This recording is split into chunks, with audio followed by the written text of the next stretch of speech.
Hello and welcome back to Pokémon XD, Gale of Darkness, with a side of Ultra Space. For today, we're going to make some progress. And where today is Wednesday instead of Tuesday, like I said I would stream next. There's reasons for that. I'm coming down with a cold. Noticed it yesterday. Wanted to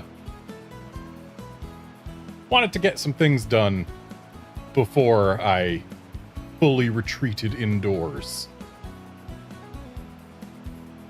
So yeah. Probably, well actually not probably, I have no idea how long I'm going to be able to keep streaming with this impending cold. But while I can, I will. Hey there, Outlander.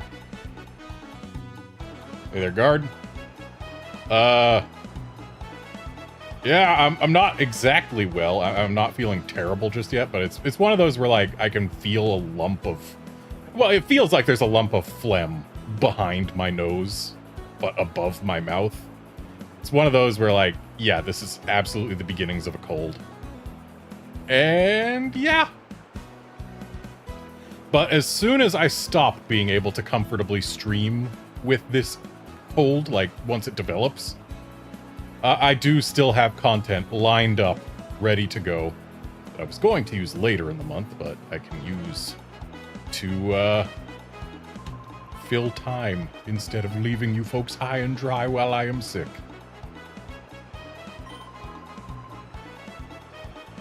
Right, why was I here?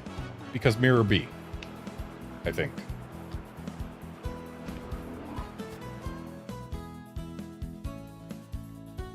So he's here somewhere. And he's got a shadow Pokemon for us to catch, I think, is what was going on. Question is, where is he?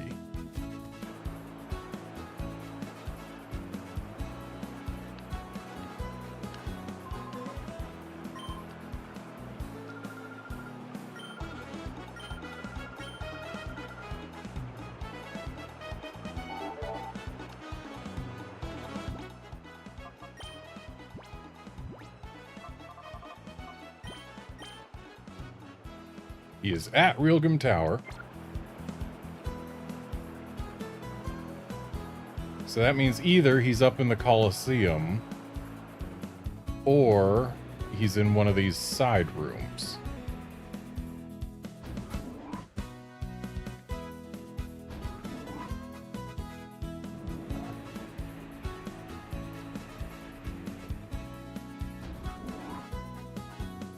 Not here.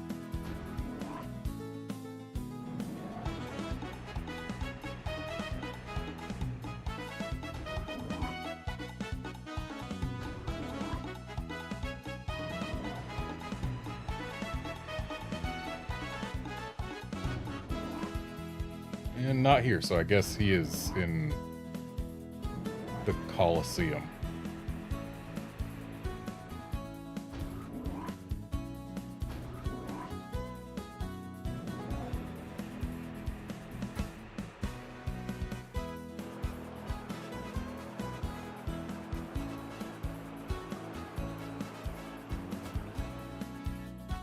Just doing one last look in here, and yep, this sure is devoid of people. So, fun fact, when I was getting ready for today's stream,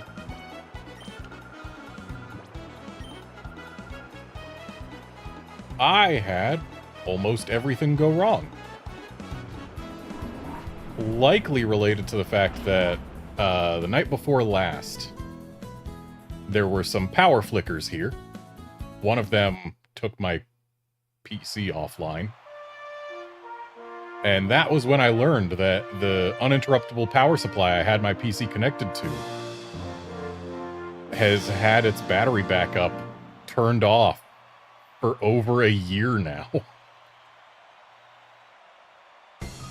Like, the power flickers should not have taken my PC offline, but they did. So I checked the UPS, and yeah, just the battery backup was not turned on.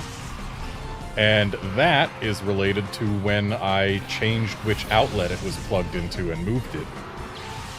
Over a year ago now. I had turned off the battery backup so it wouldn't scream at me when it was unplugged. And I must have forgotten to ever turn it back on at any point in time. Ever. Ever. Okay, so Celio probably not... Well, actually, no, that's a level 40 Celio. That is a big threat to Houndoom. Houndoom will swap. I wasn't expecting this Coliseum to be level 40s.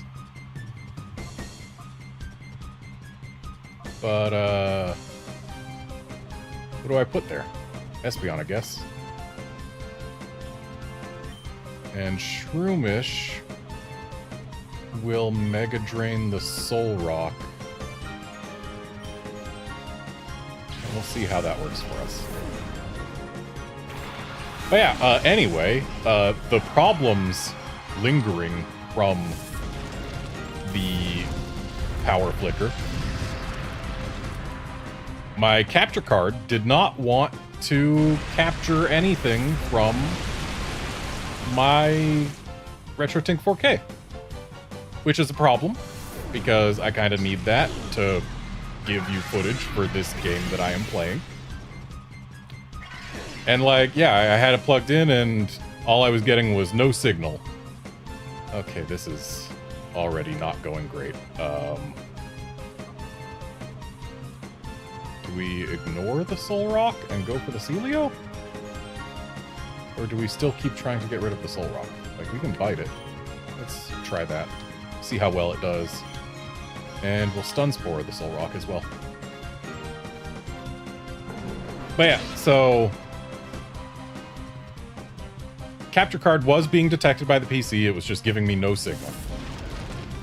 Which, problem. So, to address, or rather to try and find out what the problem was, why did the flamethrower do so much more damage that time? To try and find out what the problem was, I had to do a little diagnosis of unplugging things, replugging them into different spots. So, unplug RetroTink from capture card, plug it into TV directly. We got perfect functionality. It worked. Everything was fine.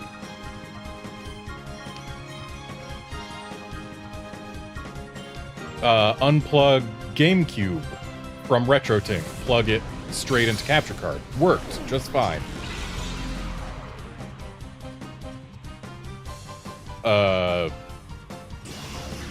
Restart RetroTink, plug back into capture card. Doesn't work. Try going into settings and change the input or whatever. And while I was digging around in the settings, the capture card was like, oh, there it is. And so, here we are.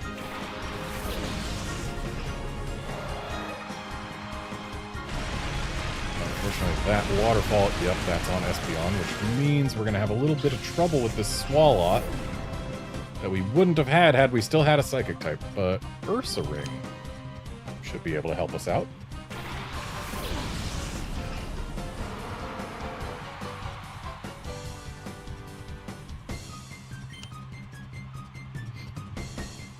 But yeah, when I say there was a power flicker, I mean it. Like, the lights flickered. It happened 3 times over the course of half an hour, but it was just a flicker. And yet that was enough.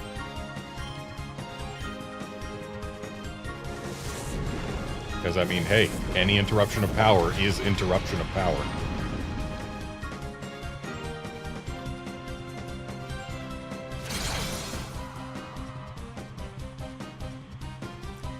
Why is the Swallow so fast? I mean, sure, it's level 40. It just feels like that thing shouldn't be faster than an Ursaring. Speaking of Ursaring.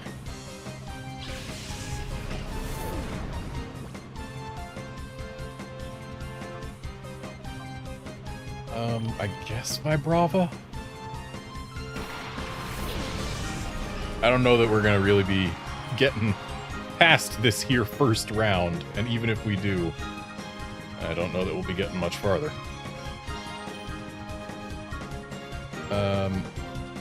Honestly, the Celio's the bigger threat to Vibrava.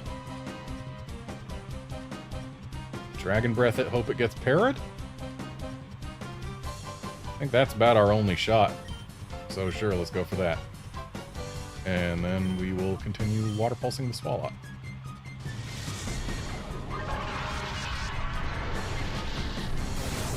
Because I bet that thing has an Aurora Beam locked and loaded for this Vibrava. Ooh, nice para. Now show me a full para.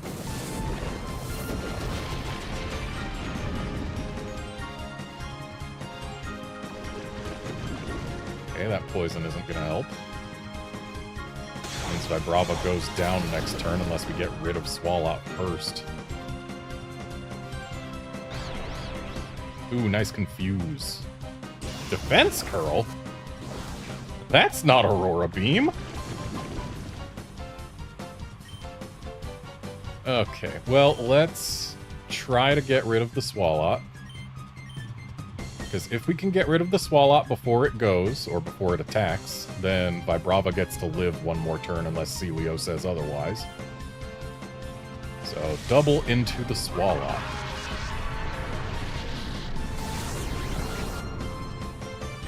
Show me a para. I guess it wouldn't matter if it paired because it doesn't change speed on the turn. Defense Curl again, okay. Is this man throwing?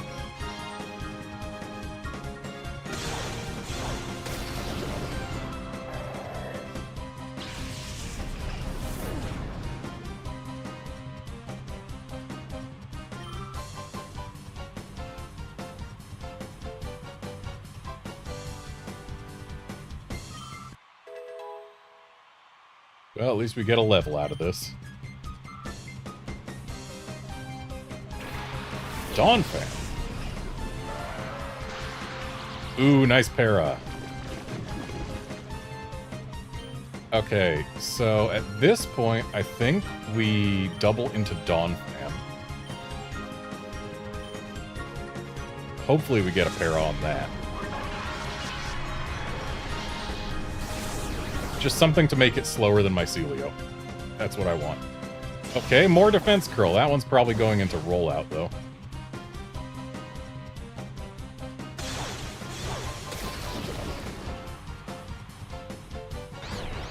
Ooh, nice Confuse. Nice para.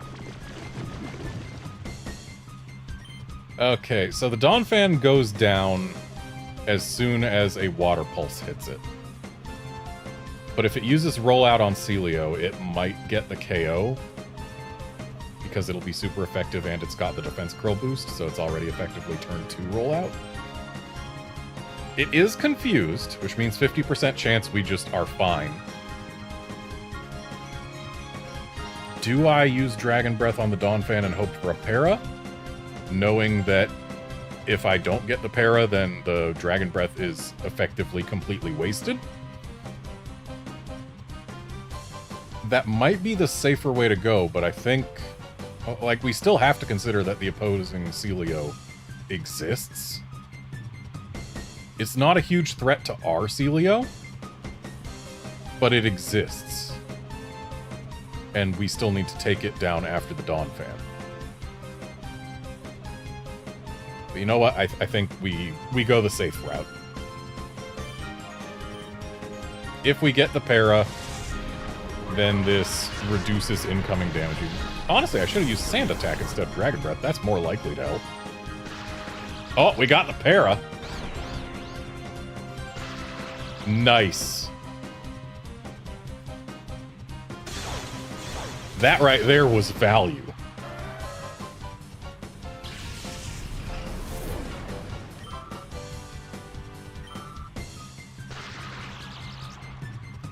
Three times that Celio has been fully paralyzed. We hit the 1 in 32. And now now we body slam it. And this is Vibrava's last turn of life, but that doesn't matter too much.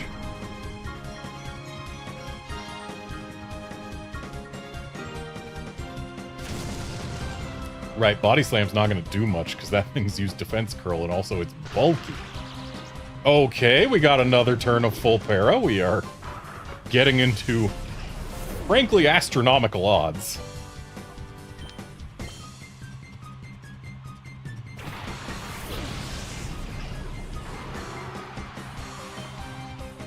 Okay, Houndoom, let's flamethrower the thing.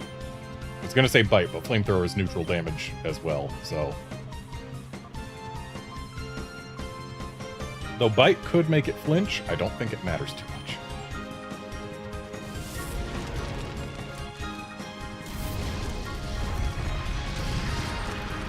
Hey, we've won the first round. Despite a severe level disadvantage.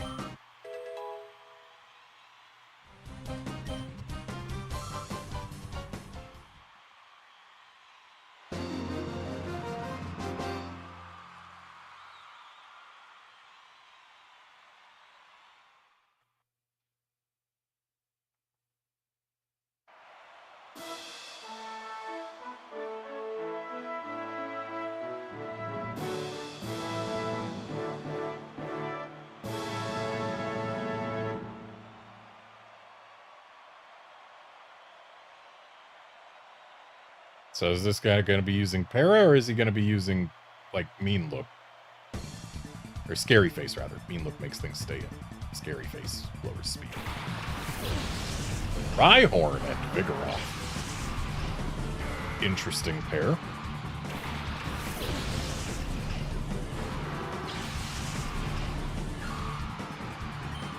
Okay, so Houndoom attempt to burn Vigoroth. Shroomish. Suck up this Rhyhorn. Well, that Focus Punch is not going to happen. Please, keep trying to Focus Punch. I will not complain.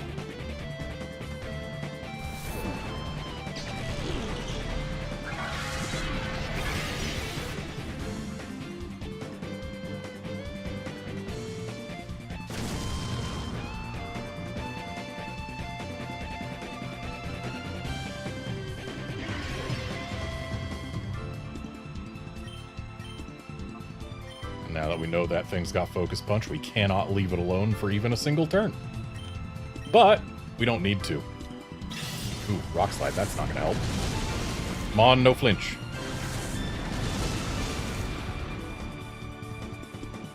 Alright, no flinch on Houndoom, that's good. Show me a burn. Nice.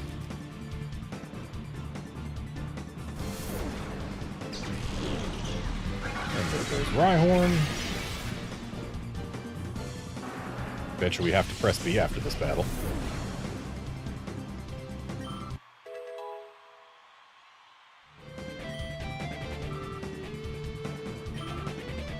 Nope, not quite yet. Okay, Mawile. I'm cool with Mawile. Goodbye, Vigoroth.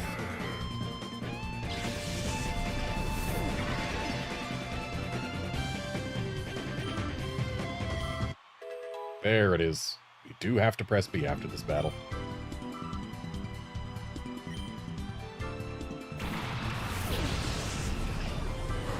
I am also fairly cool with Relicanth. So, let's burn the Mawile and slurp on the Relicanth.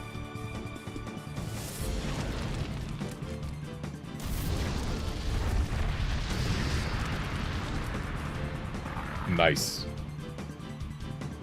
I wasn't expecting a one-shot, but I will take it.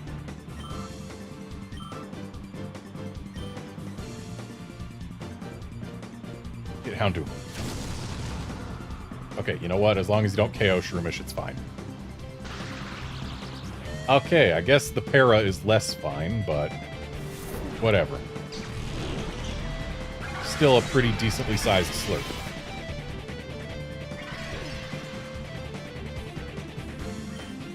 So now let's charm the Relicanth so that it won't be able to take Shroomish out.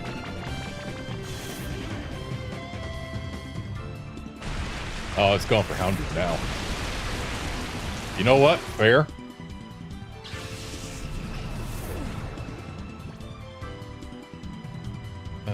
Who do I send in? I think I send in Espeon just for the XP.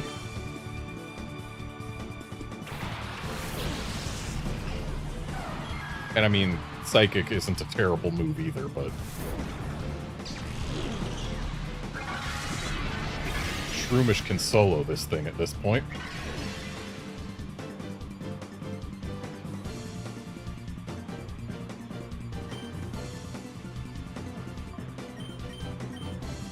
But we'll still let Espeon do the finisher.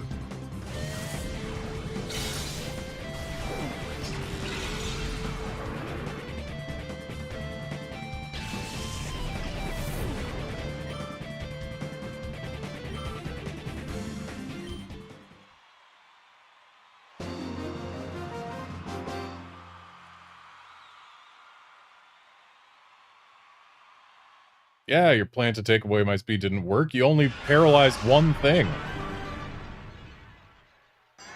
And no, Shroomish is not evolving. It is staying a Shroomish. It must learn Spore.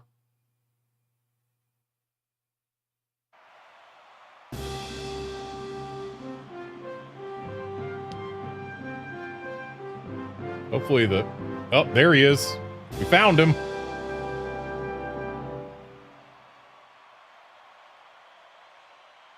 With my gorgeously elegant dance steps, I'll send you packing.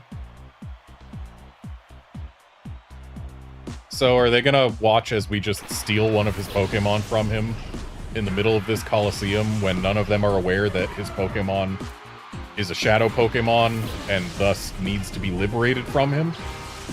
I think that's what's gonna happen. This entire crowd is going to witness me steal a Pokemon in broad daylight. And they're just gonna be cool with that. Ooh, fake out on whom? Come on, Shroomish. That's not Shroomish.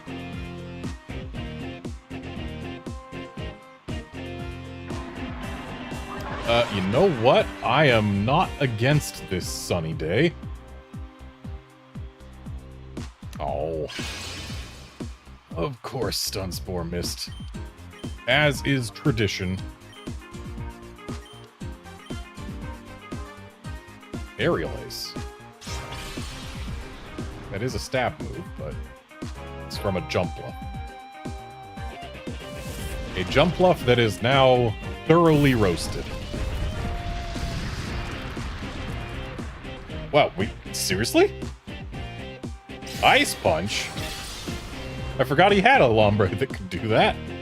Or Shroomish. Well, we don't have to press B this battle, that's for sure. Let's send out Espeon because it's fast? Or do we send out Vibrava because it's fast? I think we send out Espeon because it's fast.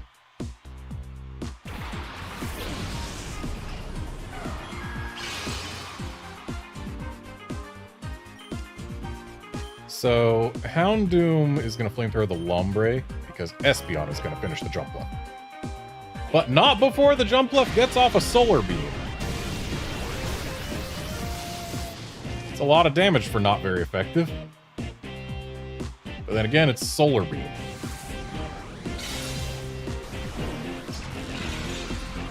Nice unnecessary crit.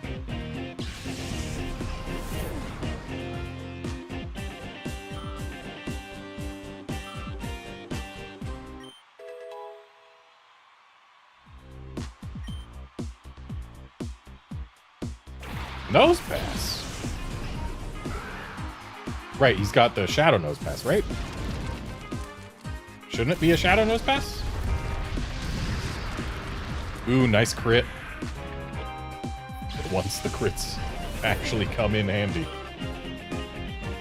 On my side, no less.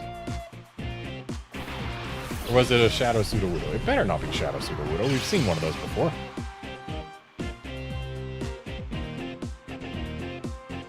Or maybe they're just neither of them Shadow Pokemon.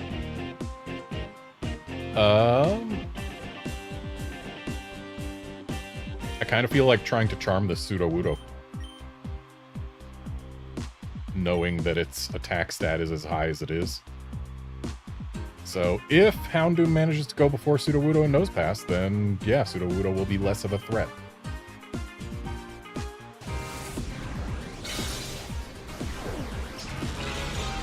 Nice crit.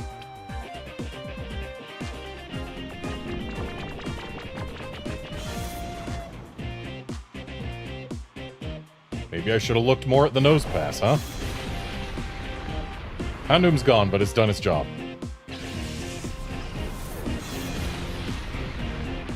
Good job killing your own Sudowoodo. I really should have charmed the Nosepass instead of the Sudowoodo.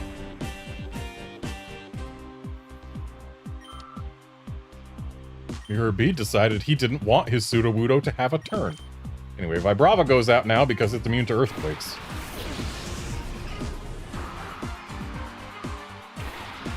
Ah, he's got two Nosepasses, one of whom is Shadow.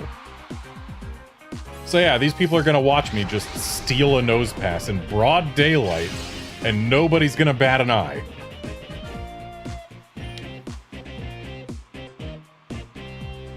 Okay, so we need to get rid of the high-level Nosepass before it can earthquake the low-level Nosepass into oblivion.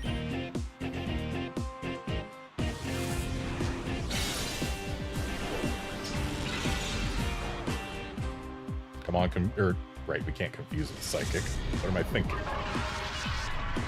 Come on, Para!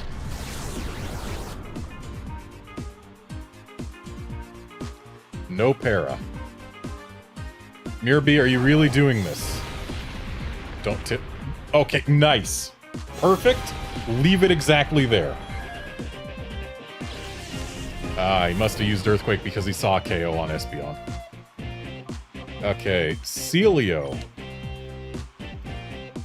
is here. Is it faster than a Nosepass? That's actually kind of important to know.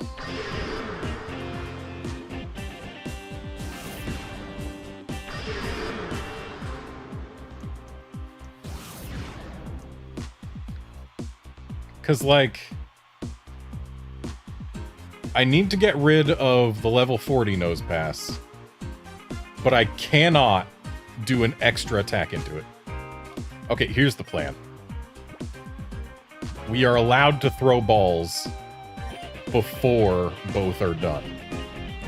So we throw a ball at the Shadow Nosepass while Celio still tries to get rid of the level 40 Nosepass.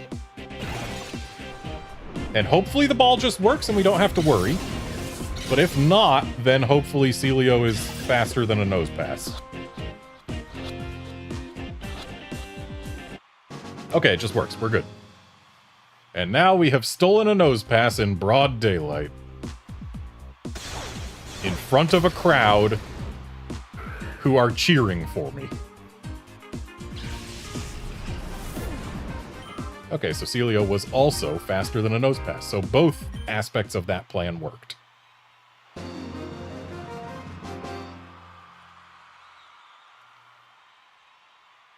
My gorgeously elegant dance steps aren't easy, you know. And we've killed him again.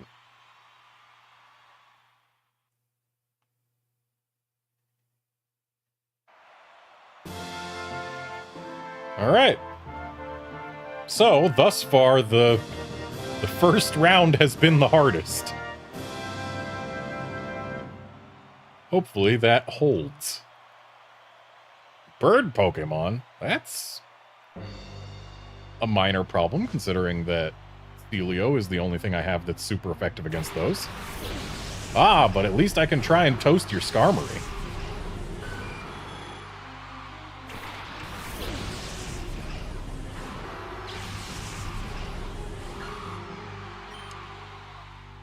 Okay, so Skarmory gets the Flamethrower, and Shroomish attempt to Stun Spore this Murkrow, who is using Sky Attack.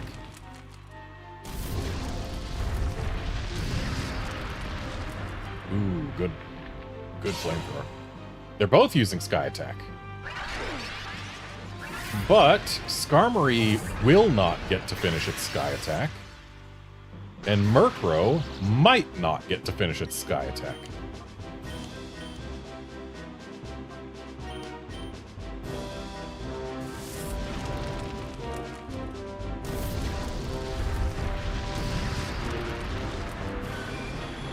And yeah, if he's bringing out Bird type, we can expect to see Missing No here. Because that thing is Bird type.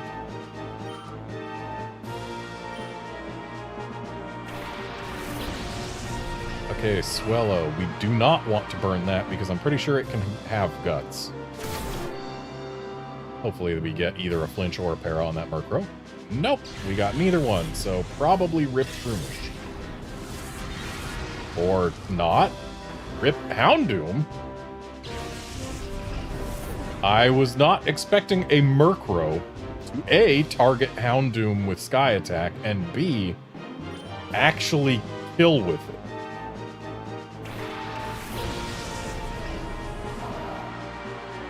Anyway, we got Celio out, and Celio, I'm not going to call it our win condition, but it certainly helps. Oh, look at that, we got even more Sky Attack.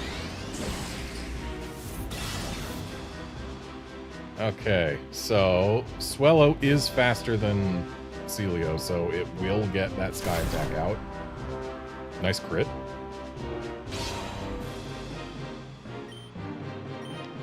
But provided Celio survives the Sky Attack, which it's probably going for Shroomish, I would think. But who knows? Provided Celio survives Swellow Sky Attack, Swellow will go down. Yep, that's on Shroomish. Unsurprising, but it had to happen eventually. Okay, at this point, Espeon. Why not? I mean, why not is because there's a Murkrow on the field, but...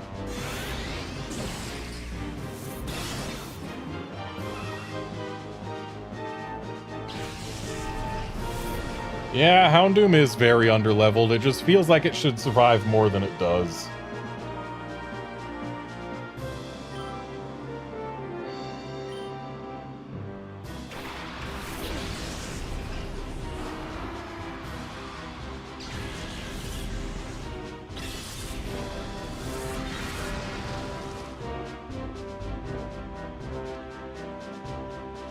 I, again, am surprised by how much damage that Sky Attack did.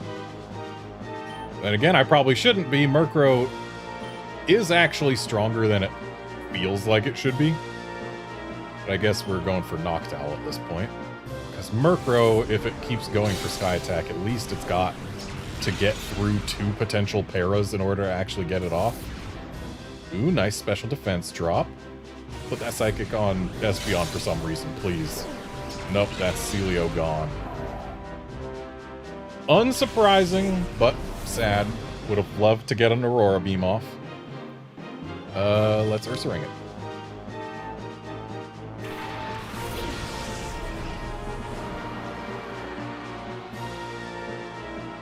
Really? Shadow Ball?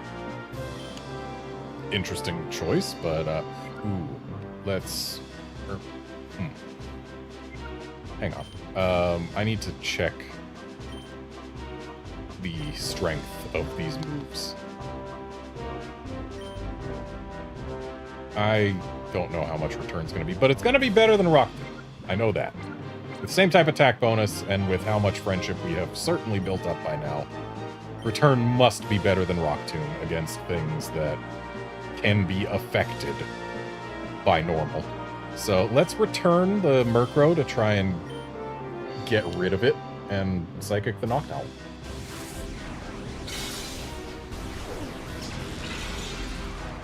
Show me another special defense drop. Or not. Okay, Sky Attack incoming, but that might not matter anyway.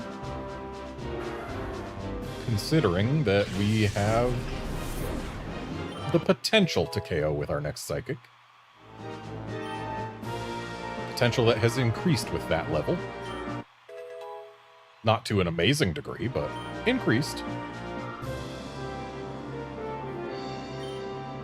And with that Noctowl alone, we have won. So yeah, the first battle of this Coliseum was in fact the hardest one. That's kind of silly. But then again, the fact they let us level up during battles certainly helped.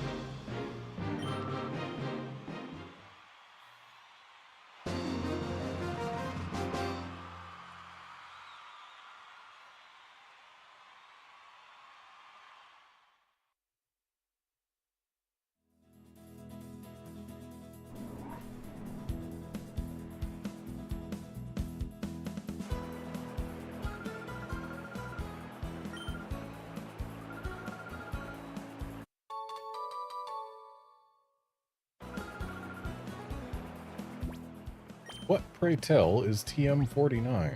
Snatch? Gross.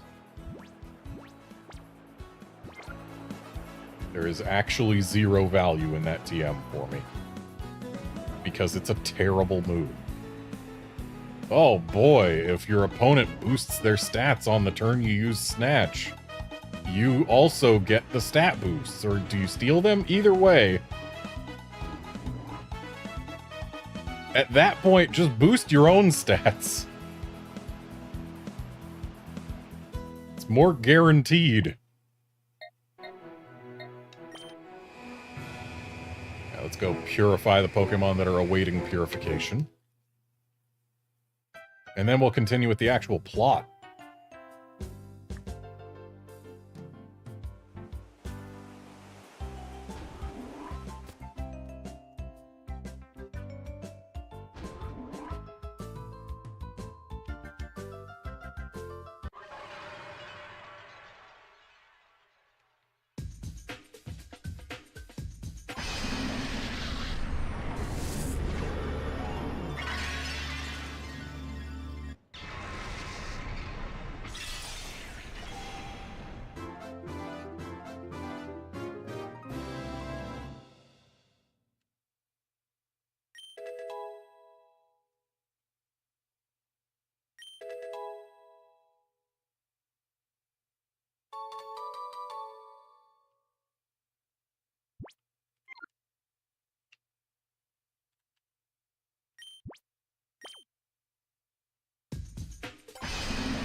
And now, every Pokemon in the Purify Chamber is in a set of 4, which certainly helps. Looks like we've got higher tempo here in 5, which will be better for Lunatone.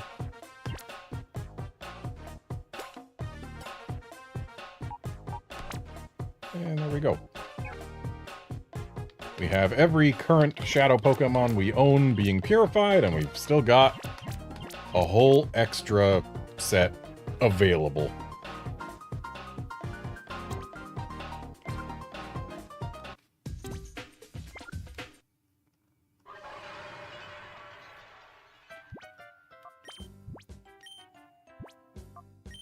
Doesn't hurt to save after winning that Coliseum and catching the Nose Pass and purifying things.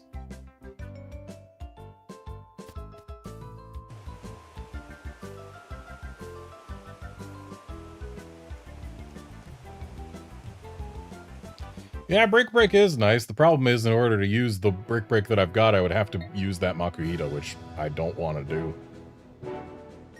But anyway, to the Cypher Key Lair, where this time we will beat Zook instead of being beaten by Zook.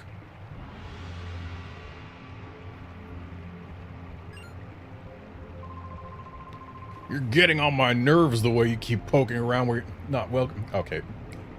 So, my impending cold means I cannot do that voice. Even on a good day, doing that voice for too long gets my throat unhappy. Doing it now, I just can't.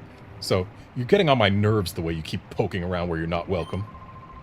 What's with that weird machine on your arm? You wanting me to thump you again or what? If that's what you want, I'll bash, thrash, and crash you.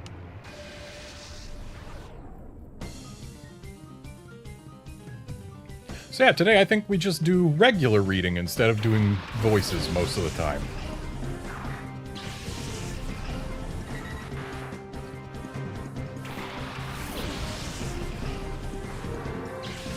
So the Zangoose is a Shadow Pokemon, right?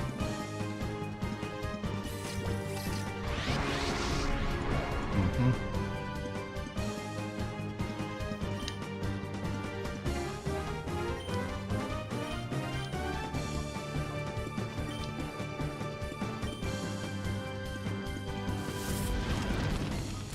Zangoose doesn't get guts, does it?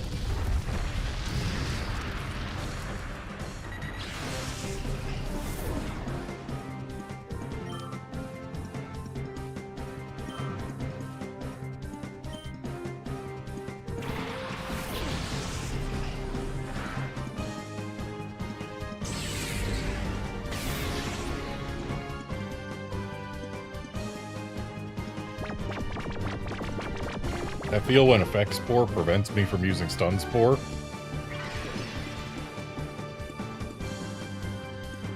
Okay.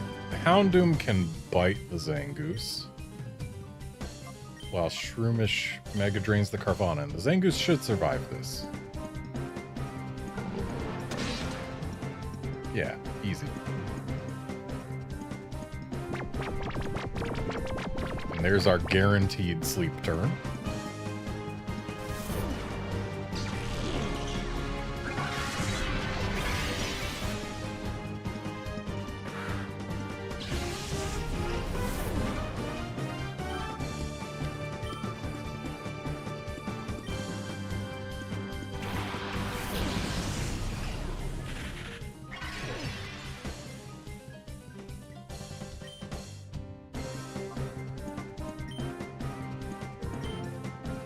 And let's see if we can grab the Zangoose right now.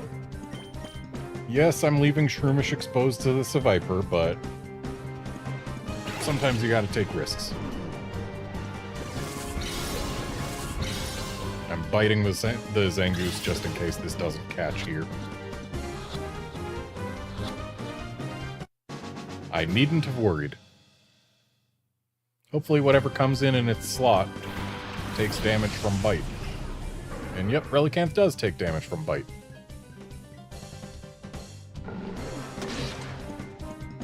A surprising amount of damage.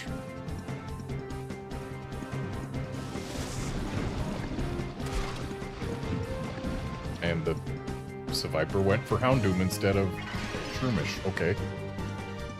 We take those.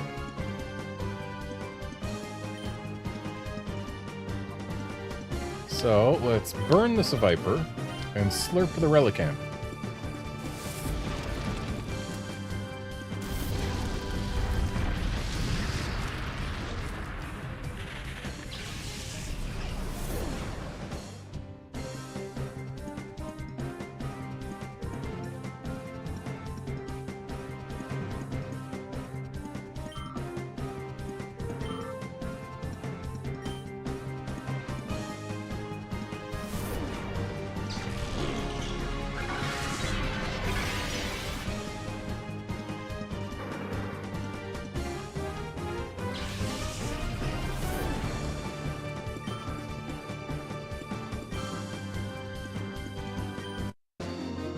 Yeah, getting Toxic Boost instead of Guts does sound kinda lame, unless Toxic Boost also makes it so that poison doesn't do damage. Roar! What'll I do? What'll I do? Gorgon's going to chew me out again.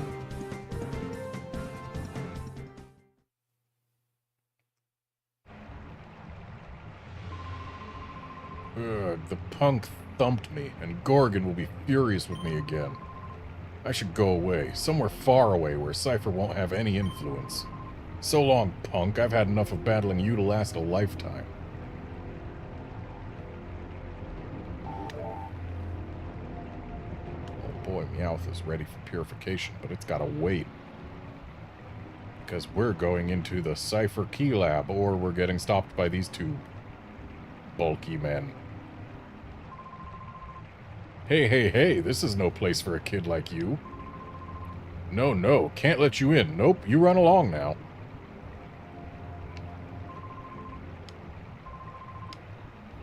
Wait a minute, that weird machine on your left arm. You look sort of like that kid I saw on TV, but maybe not. Hey kid, were you ever on TV?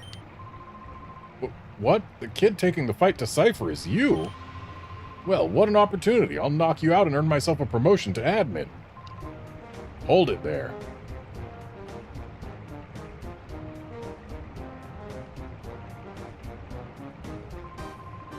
That kid's special. He's not anyone you lot can beat. If you know what's best, let him through without a fuss.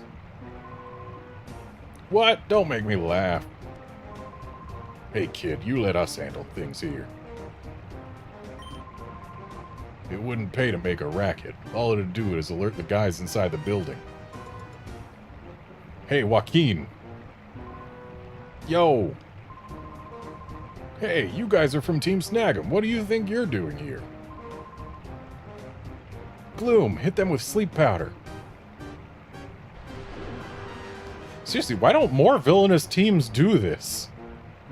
It's a very effective strategy. Good going, Joaquin. Heh, glad to be of service. Now's our chance. Hurry, we can wreck Cypher right now.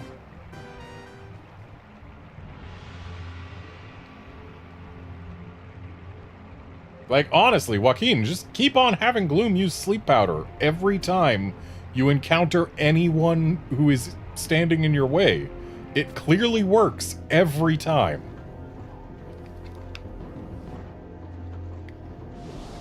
Oh. What a nasty boy. It's so rude to come in uninvited. I will punish you in place of your mother.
Bite will do more damage than Flamethrower here, specifically because it's super effective, but you just want to see.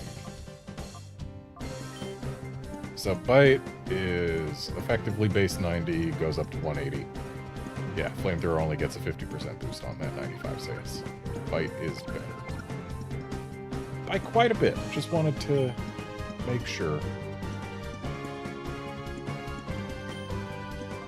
So we bite the Xatu, and I think Shroomish we swap out. I'm tempted to do Vibrava, but then I know it doesn't actually have any ground moves, so we don't do Vibrava. And instead, Espeon.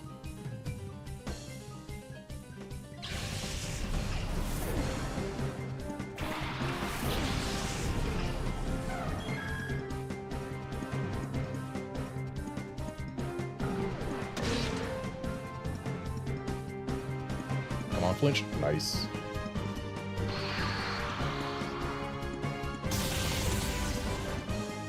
It used Spark into the Shroomish slot.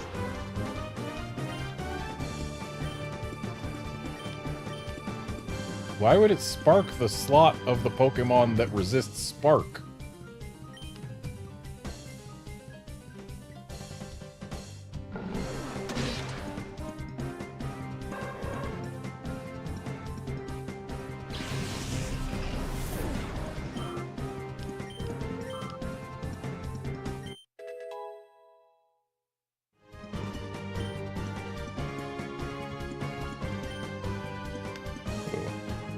How much does Return do? Like, I know Return is one of the strongest normal type moves when it's at full, but I'm just curious what it does at its maximum potential.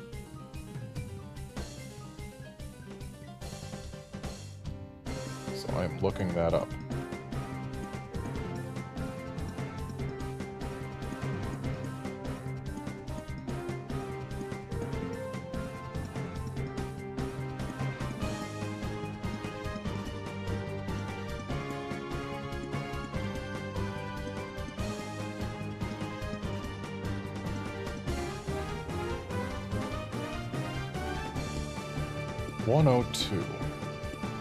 So yeah, at 102 Return is absolutely better than Slash. So as long as Ursaring is happy, Return is in fact better. So I think we just keep Return. Even though the high crit on Slash can be very, very nice at times. Yeah, we keep Return.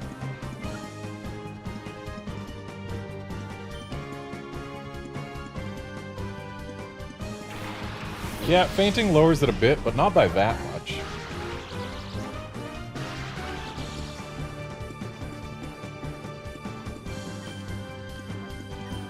And chances are pretty decent that our return is at and staying above 70.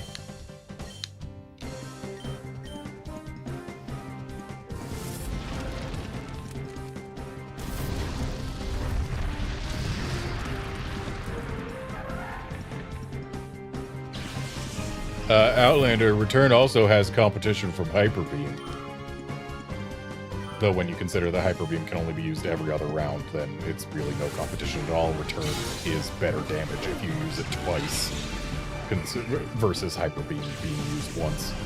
So yeah, Return is uncontested other than Double Edge, yeah.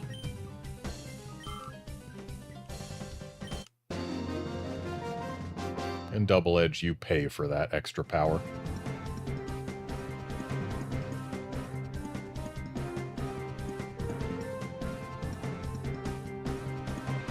Well, I failed to punish you.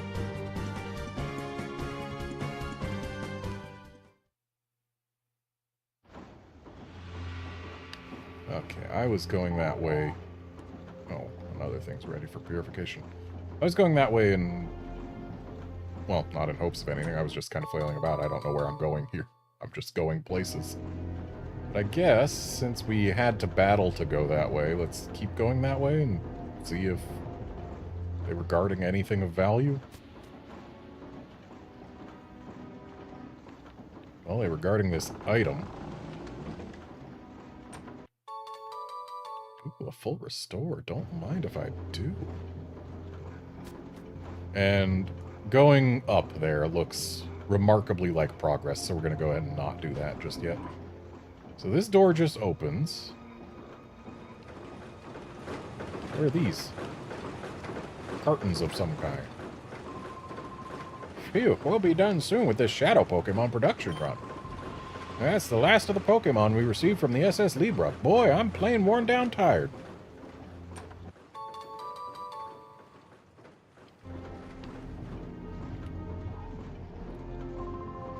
Huh? You don't know what this place is? This, my friend, is a factory that outputs Shadow Pokemon. Quite impressive, wouldn't you agree?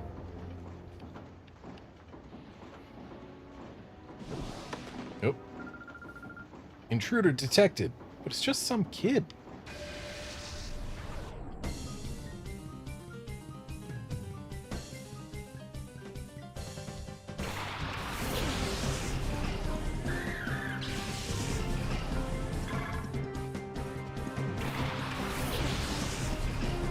Guard, back here in Gen 3, Return does not lose to Hyper Drill.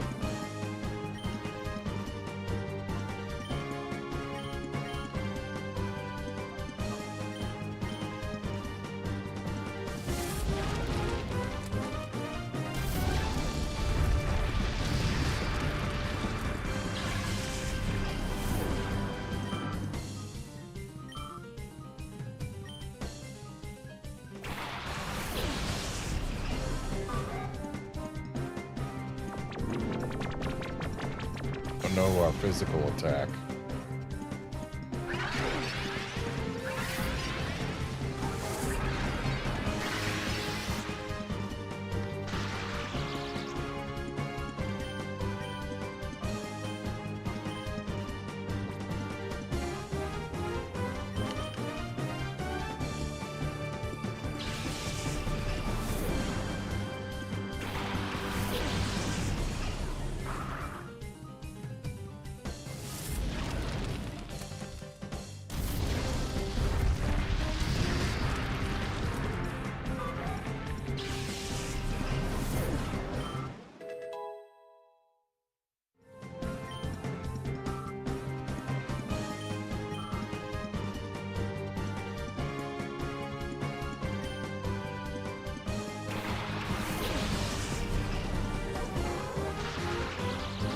So clearly this peon's whole point is to have the other half of the pairs that the other peon has. Other one had Plusle and Dustox and Volbeat. I forget what the last one is, but I'm sure I'll remember the moment we see what this person has behind Illumise. Illumise. I hate that it's Illumise and not Illumise.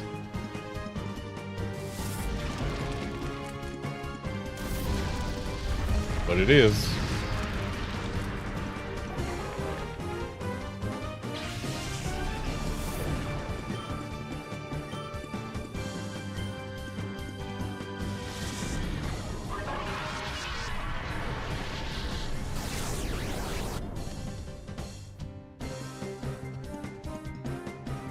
Oh, there is nothing behind it.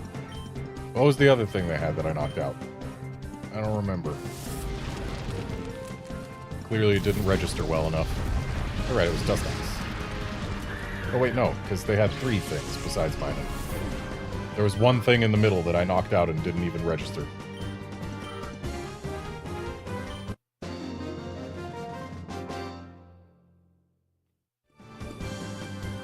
But you're just a kid.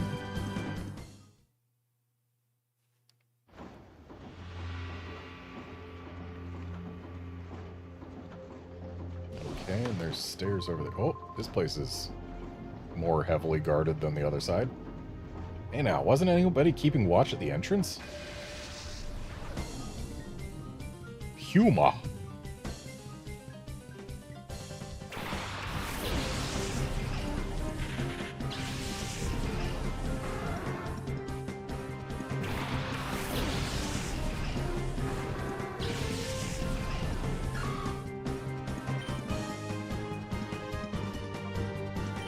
let's toast the crow and Shroomish runs away. I know Espeon's paralyzed, but still. That just means it won't get poisoned.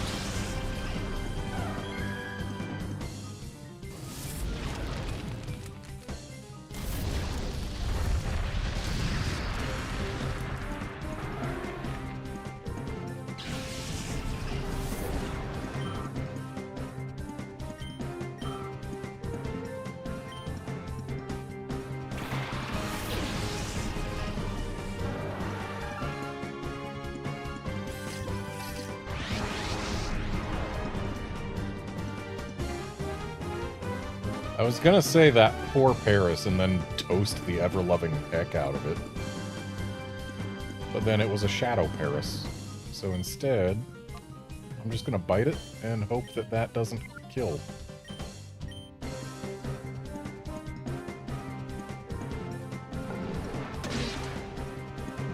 Good.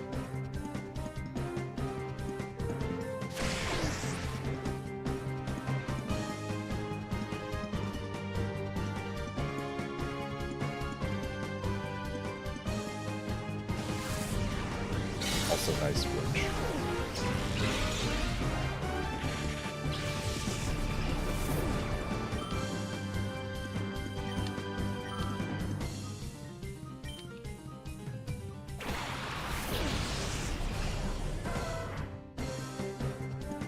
Two Shadow Pokemon on one guy. That's a first. Also, that Growlithe's model is so N64 it hurts. Also, it's surprisingly yellow, which made me think for a second that it might have been shiny. But Shadow Pokemon in this game are in fact shiny locked.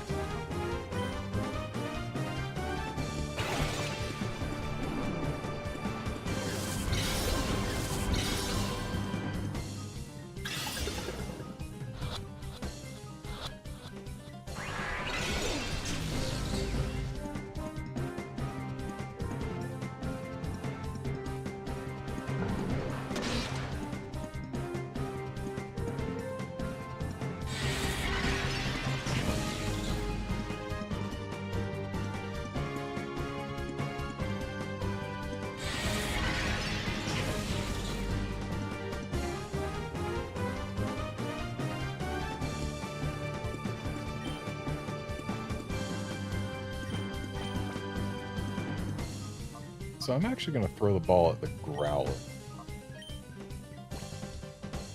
And then Espeon swaps out for Shroomish.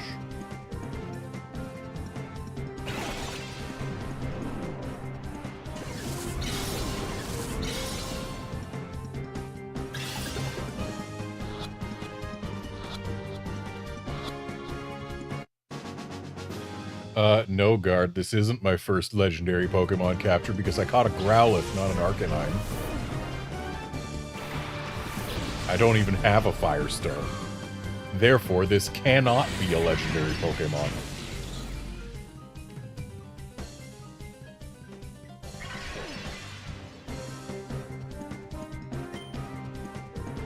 I was about to try and flamethrower that thing, but no, it's another Shadow Pokemon. We need to catch it, too.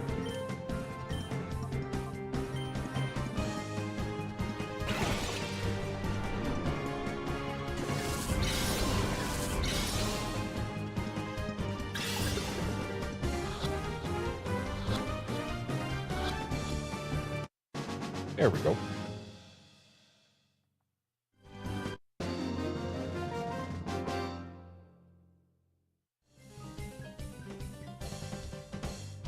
I'll have to get stronger Shadow Pokemon.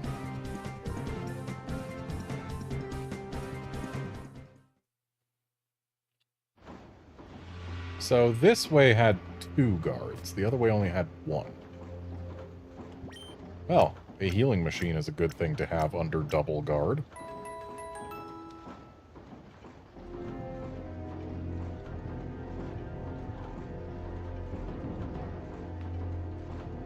There's a box here that can be pushed. A box here that can be pushed. This takes us here.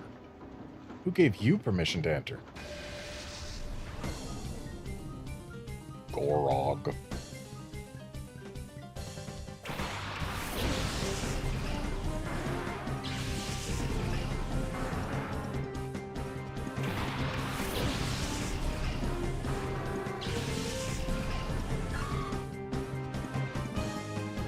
Shadow what?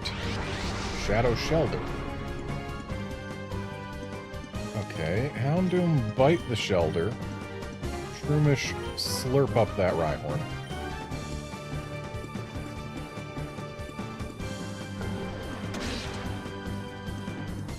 I was not expecting a KO. Not expecting it at all. Well, we'll have to try for that one again sometime.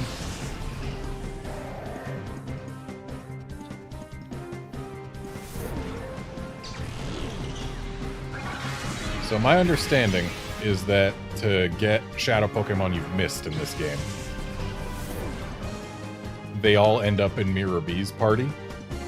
So we have to wait for him to show up somewhere else and then go battle him wherever he is.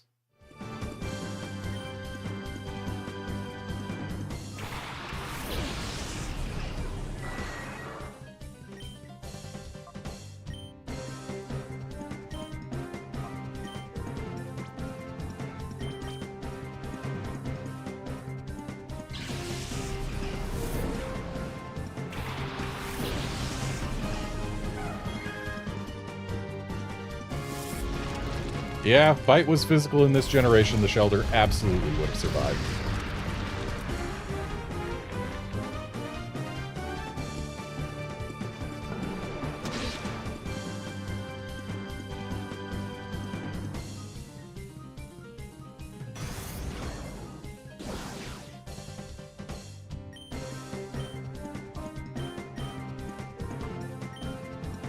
May have used Amnesia, but I'm still pretty sure a Espeon Psychic can take it out from half health. Yep.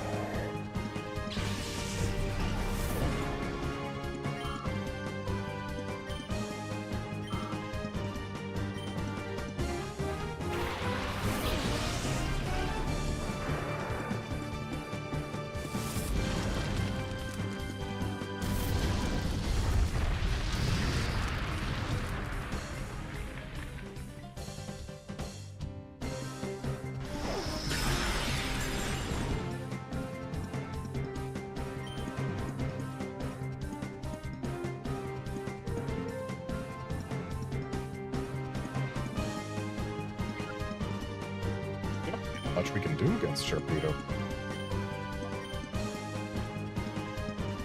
Other than bring back Shroomish.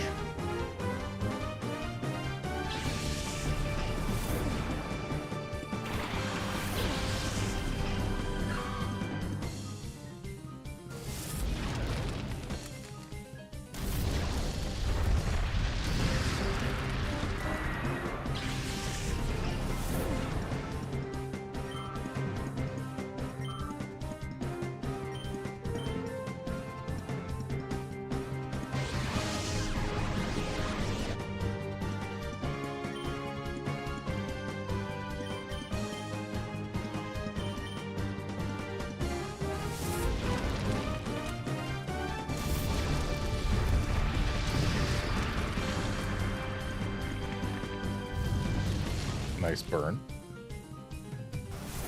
Ooh, and it burned before a rage.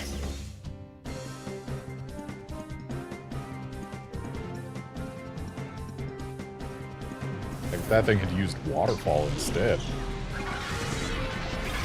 A, it would have gotten around the burn, and B, it probably would have picked up the KO.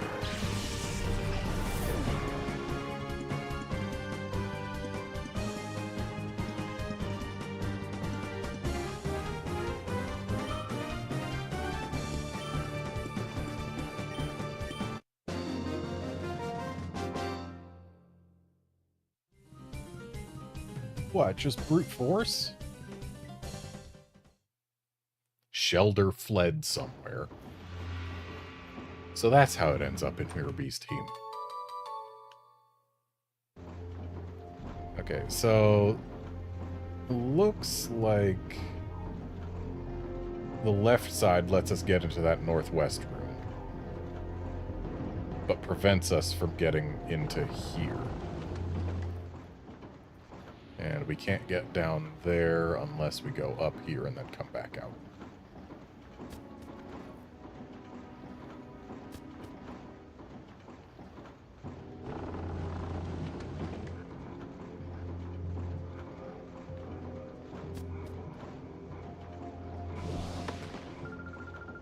Oh, aren't you a cutie? Have you gotten lost all alone?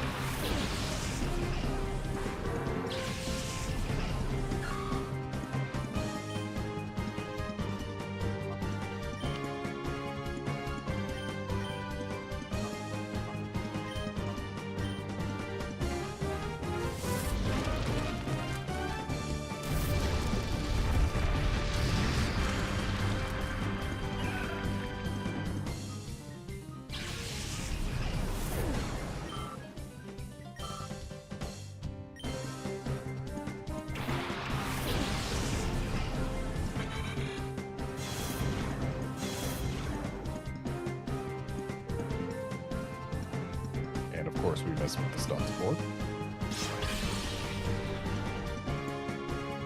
Rude crib.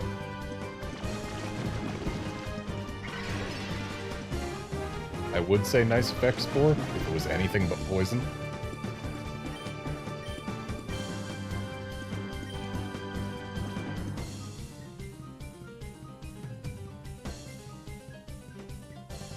Yeah, I'm thinking Espeon.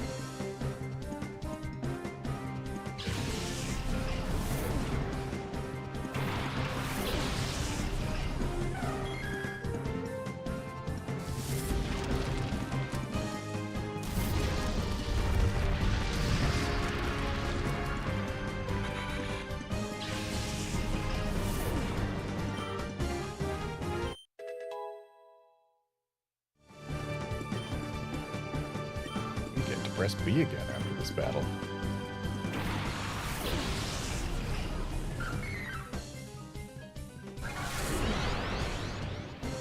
Okay, you are welcome to use Reflect. I won't complain about you using that. Now let's make sure this Blossom goes down.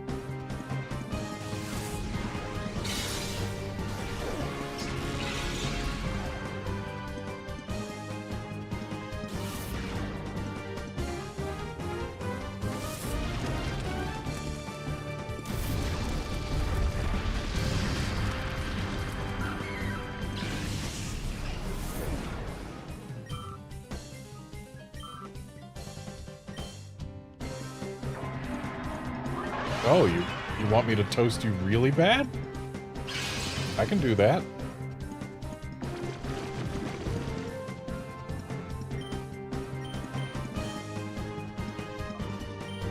And just for funsies. Because we absolutely are not going to need more than just this flamethrower.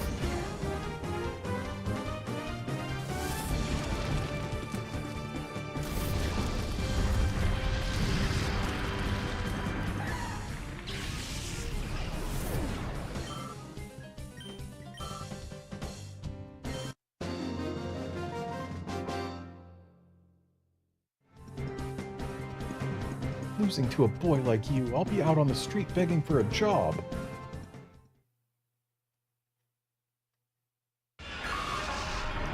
No, it isn't, game. Stop lying to me.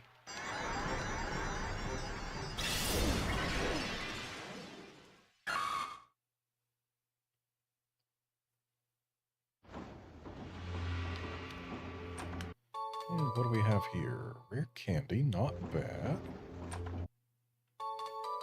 3 Ultra Balls, not bad.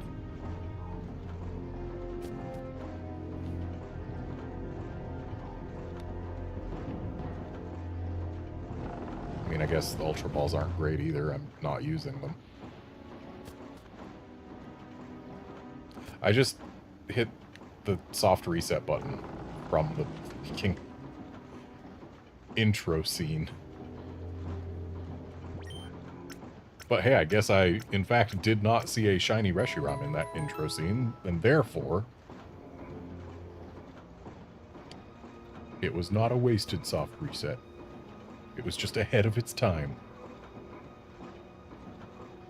Okay, so I think the basement is the least likely to lead to progress. What's with the camera angle here? That ruckus upstairs, you're the cause?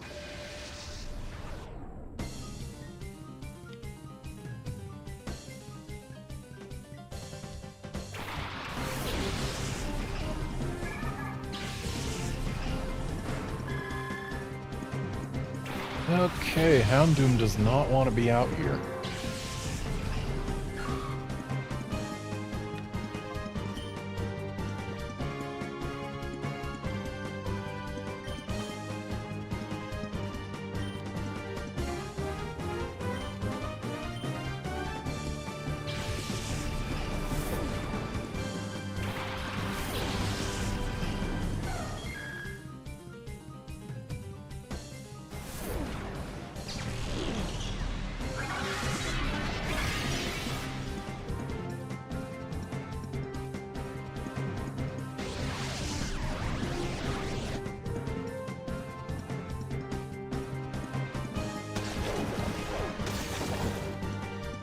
Of course it crit.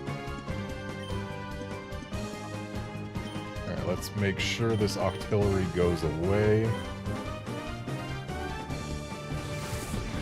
So it doesn't get to use its focus energy. Alright, goodbye Octillery.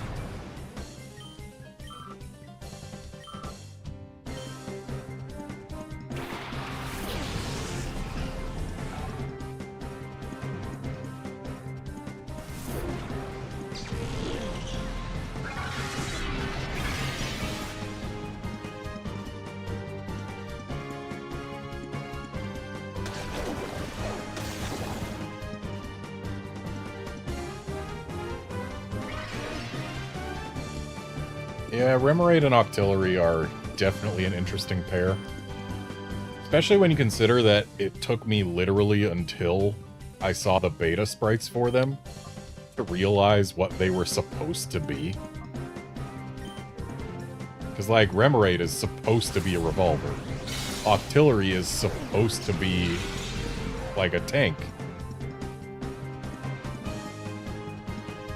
And yet, I didn't realize it in the slightest, because the edits that they made to probably keep their E rating and be more family-friendly and all that, really made it look like just a fish and an octopus. But no, they're a revolver and a tank. Which makes a little more sense together than a fish evolving into an octopus, but it was already a stretch before they made it harder to recognize.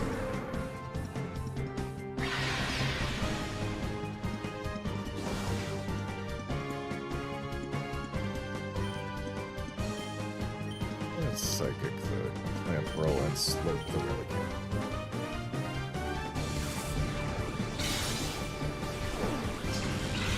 Kaizoku, what Ribbon Road entails is this is my path to get all of the ribbons on several Pokemon. So every Ribbon Road stream is me working towards that goal. Right now, I am currently in the process of collecting the Pokemon who are going to receive the ribbons. I've got my first Pokemon that can get every ribbon, as well as another Pokemon that I'm going to get every ribbon that it can get on in Metagross. So I've got Metagross and Ralts. I'm still trying to get the Magnemite and Scizor. And the reason I'm going for several Pokemon to get all the ribbons on is because you never know when they're going to release a game that one of them can get into but another can't. And I figure if I've got 3 options that have every ribbon available, then I at least have a better chance of being able to keep at least one of them having every ribbon available through several future games. Of course, technically, no Pokemon can have every ribbon available at this point, because now there's the ribbon that you get for that comes on Pokemon traded to you by the Paldean gym leaders and stuff in the Blueberry Academy DLC thing. Indigo Disc, that's what it is. But that ribbon aside, Gardevoir, Scizor, and Magnezone can have every ribbon available to Pokemon. And Metagross can have every ribbon except for the one for being transported back to Pokemon Legends Arceus, where you get a ribbon just for taking a picture of a Pokemon there. Keep quiet on the shop floor, please.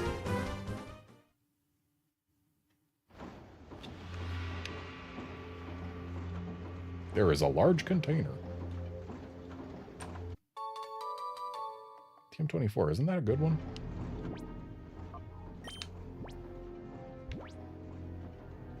It is a good one. I don't think anything I have learns it, though. Yeah, if this was Gardevoir instead of Espeon, she would learn it. But we're not using Gardevoir because she needs to not have her EVs get squandered. Oh, phew. I am downright bone-weary. We're under orders to take a full shipload of Pokemon and turn them into Shadow Pokemon. But we'll be done with this job soon. Then I'm going to take a good long bath to unwind.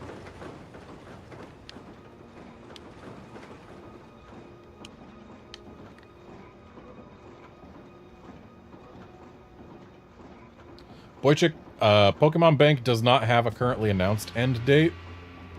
I'm just doing this now because it's going to end eventually, and I'd rather be prepared than not. And I mean, they don't have to give us very much notice before ending it. So yeah, better safe than sorry. That's why I am doing this now. Okay, an elixir, not the worst.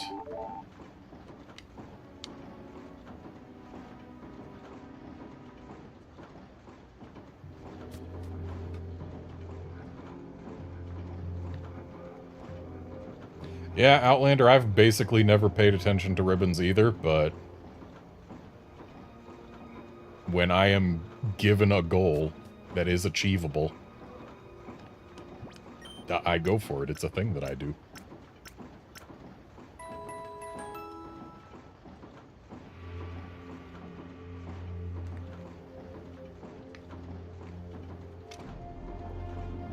Yeah, wasn't there some... There was something on either... I forget whether it was on the... I forget whether it was Nintendo or Sony, but there was some game at some point where they... I think it was a Nintendo thing. On one of Nintendo servers, where it was like, the servers were down for like 2 weeks. And then Nintendo or whoever it was announced, oh, we're closing the servers for this game. And it was just like, cool, couldn't you have announced that, like, before the servers went down for a couple weeks? Because this way, instead of, like, actually giving us notice, you're basically just saying, oh yeah, it's gone forever now. You don't get to prepare, it's just done.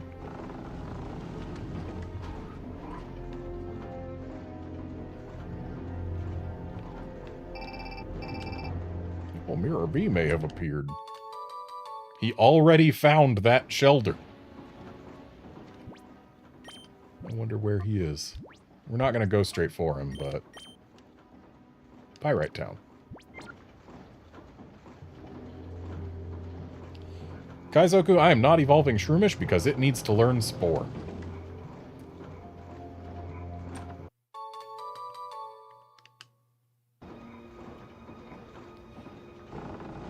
But yeah, because I think it's Nintendo, or at least something on the eShop was like that. I'm pretty sure it was something on the 3DS. Because there was something where that happened, where the servers went down for unscheduled going down, and then they were just like, yeah, instead of fixing it, let's just take it offline permanently. Yeah, I don't want to risk that happening to Pokemon Bank before I am done with everything I need to do in past generations. You've got to be good to get this far. Lock.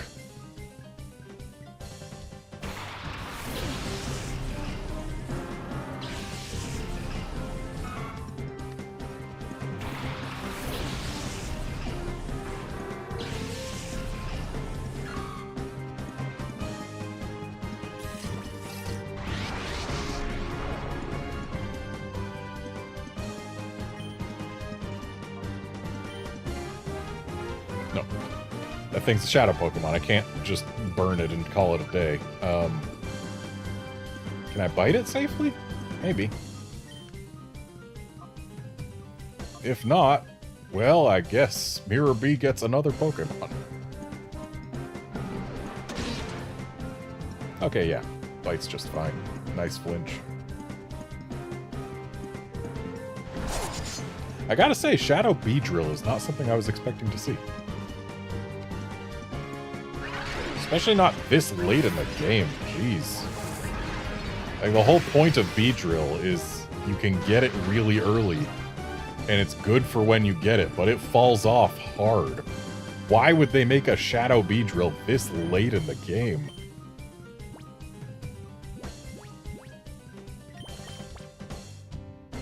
But I guess that's just what happens when the people who made Pokemon Colosseum and Pokemon XD had never played a Pokemon game before making Colosseum.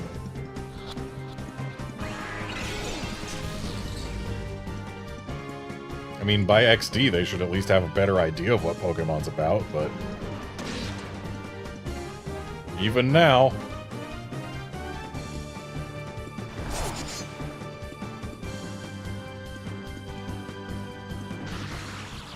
Nice full para.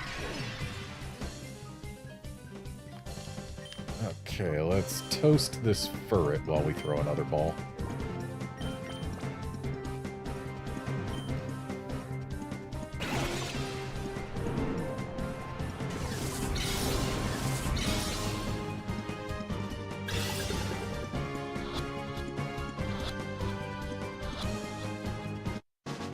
Nice.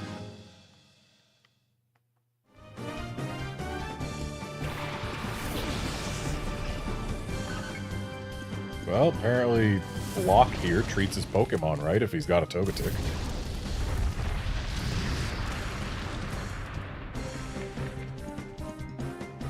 Would've loved to see a burn there, but oh well.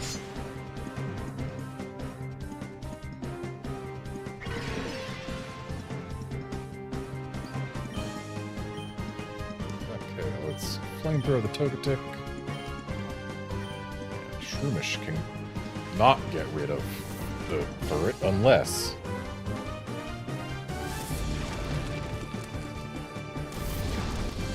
I didn't realize Follow Me was in the games as early as Gen 3.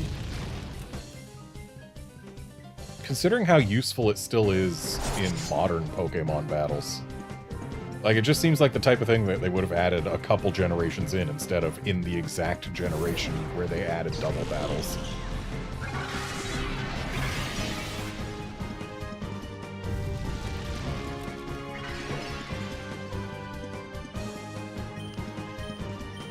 Well, even if it uses Follow Me, it's not going to matter this turn. Really? Furret's using Follow Me now? Okay. You can't both be the center of attention.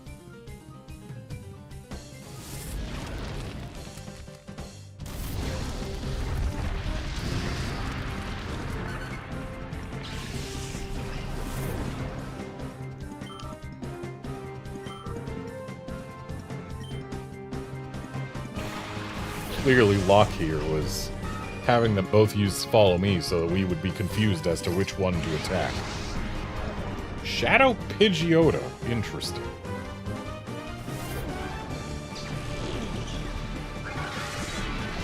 Oh!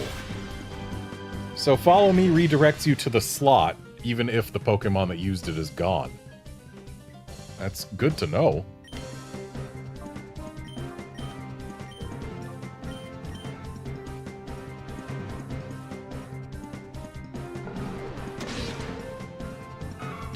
unnecessary crit.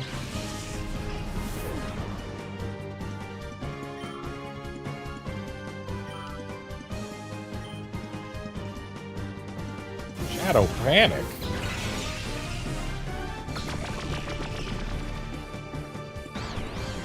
So it's Confuse Ray.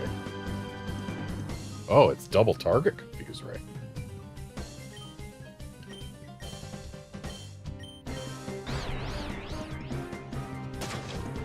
Of course.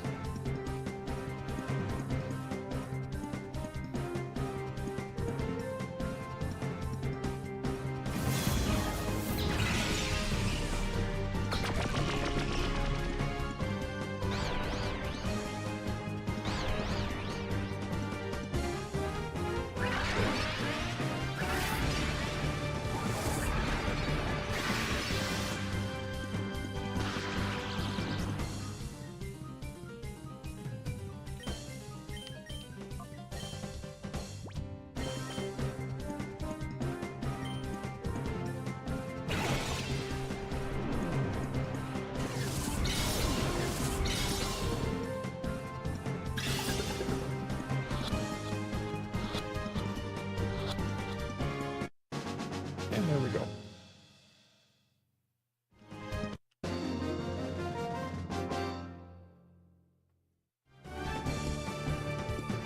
Knocked aside as if I were a pylon. Yes, that's what people think of when they think of things getting knocked aside. Pylons. Also, that's the second time we've encountered a trainer with 2 shadow Pokemon at once.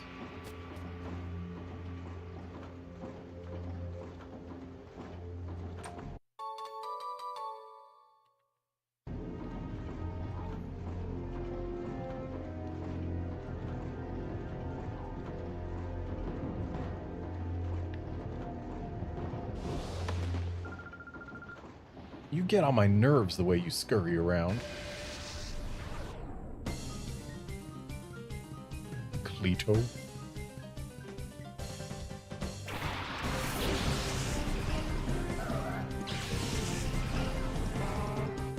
Hey look, a definitely not shiny Smeargle.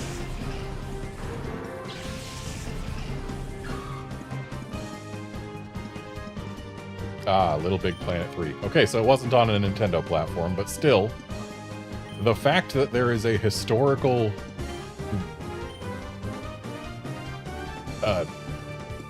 words. A historical example of such a thing happening means I don't want to risk it for Pokemon Bank. Though for Pokemon Bank, I don't think they would go that route, considering how important it is to people to be able to access the Pokemon that they have in it. I think they'll give us a lot of advanced notification. Like months, if not a whole year, I would expect. But, again, I don't want to risk it. I am not going to bet my Pokemon on Game Freak's benevolence.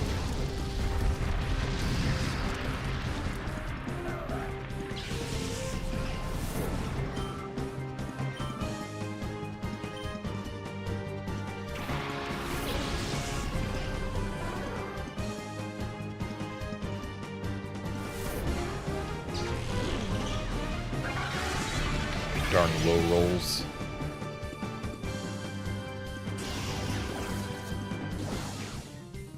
Donphan clearly gearing up for a rollout, but it's never gonna get it.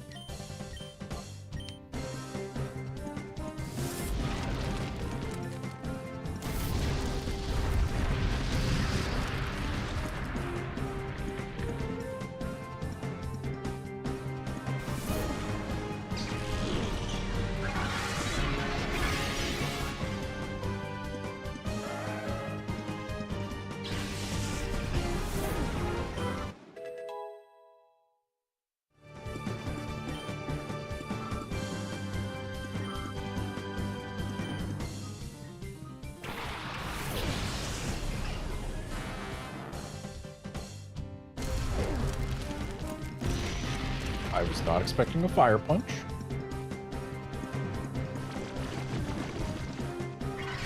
That effect spore means nothing because the Ampharos is going down to the next flamethrower anyway. Mega Drain is only neutral damage to Tentacruel, and Tentacruel is very specially defensive. So let's swap Shroomish out for Espion.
No, Kaizoku, I haven't played those. I don't play ROM hacks in general. I haven't even played XD before. This is my first time playing through this game. Coliseum I had played before, but XD I hadn't even played before, so yeah. Oh, I so don't like you.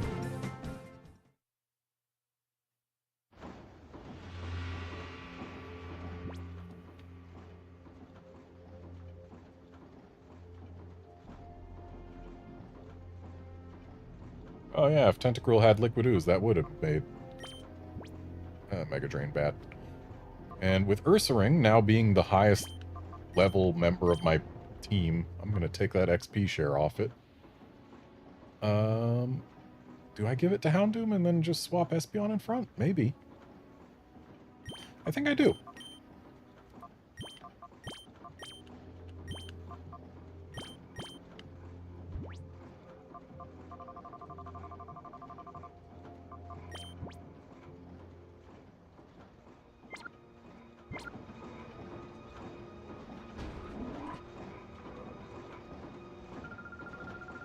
Man in charge, Mr. Gorrigan, is on the top floor of this factory. Are you an acquaintance of Mr. Gorrigan?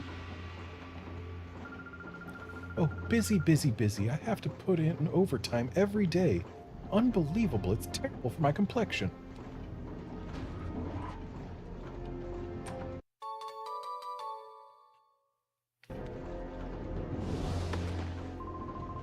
Nobody called for me, but here I am. Ta-da! Lippis.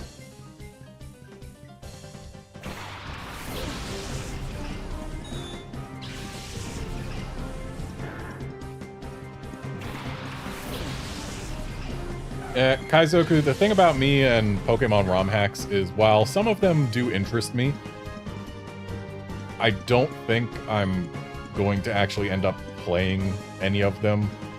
Mainly just because what I play Pokemon games for is the collection aspect. I like getting new Pokemon that I can add to my collection and bring forward to future games. And ROM hacks are entirely divorced from that aspect of Pokemon games that I find most fun. Like, the thing I like to do is complete Pokédexes. Like, I am working on several Pokédex projects right now. I'm working on trying to get these Pokemon their ribbons. And all of these are things that only exist thanks to the interconnectivity of the main series of Pokemon games. So with that being what I come to the series for, yeah, it's just... ROM hacks aren't for me. Let's see if we can get a flinch on that Kecleon while we bite the heck out of this Chimecho. But I do appreciate that the ROM hacks exist. Watching people play through them can be entertaining.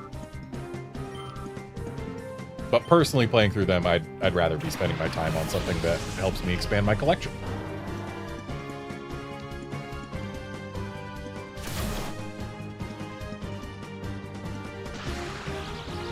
Oh, nice full para. Okay, let's go ahead and Psychic the Kecleon, which might get rid of it, and if it doesn't, Bite next round will. And we'll swap Shroomish out. Let's do Celia.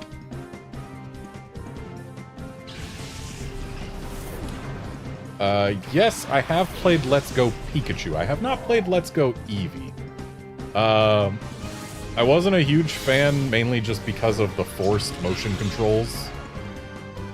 Especially considering if you play in handheld mode, it does not have motion controls. Like, if they just let me use a Pro Controller instead of a single Joy-Con, Let's Go would have been much better. It wouldn't have been great, but it would have been much better.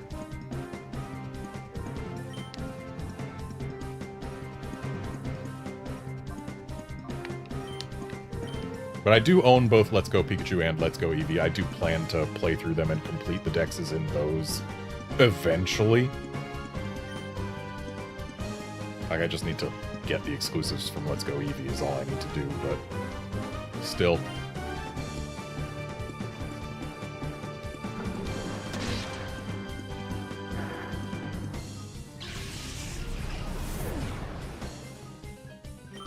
I also did most of my Let's Go Pikachu run with the Pokeball Plus or whatever it is, the Joy-Con Pokeball thing. The Pokeball controller, that one. And boy, is it not great. I learned much too late that the way its motion controls work, like, it feels calibrated off. So I do a normal throwing motion, and my ball just doesn't go where I expect it to, unless, like, I keep my arm impressively straight. Like it's hard to describe, but I need to, like, have my elbow actually hinge instead of, like, there can't be any left-right motion in my elbow. It's got to go just straight up and down for me to throw straight with the Pokeball controller. And it feels weird and wrong and inaccurate. But then going to a Joy-Con, it was like, wait, the ball's now going exactly where I expect it to. This is how it's supposed to be the entire time?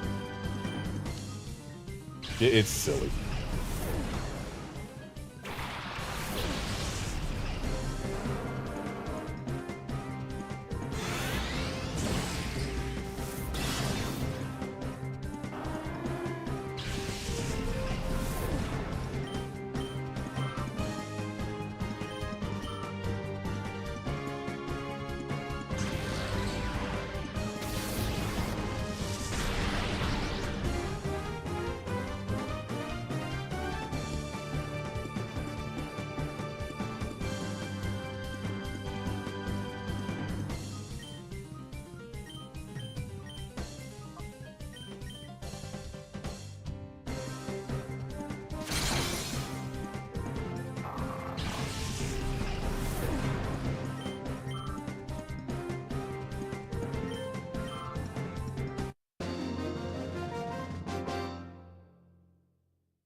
Kind of surprised we still haven't gotten a Let's Go Meryl. I lost? I'm in shock. There was I think... At one point, I had in my head an idea of what the other version to pair with Meryl would be. I think it was Mareep. Let's go Mareep and Let's go Meryl. I'd buy those. I probably wouldn't enjoy them, but I would buy them. No, you're not allowed to go any farther. Targ. What a name.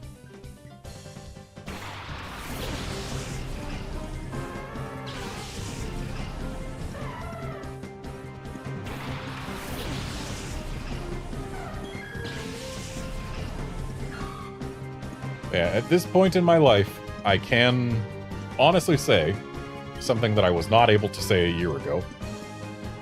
And that is that if it is a Pokemon game that can transfer Pokemon into Pokemon Bank or Pokemon Home, I have played it. I can only say that this year and not last year because I played Black 2 in the intervening time.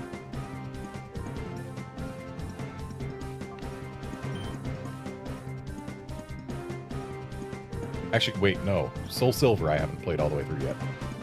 I'm going to. So Soul Silver I still haven't played. I've got a shiny Chikorita in it, but I have not gone any farther than that in Soul Silver. Heart Gold I have. Soul Silver, no.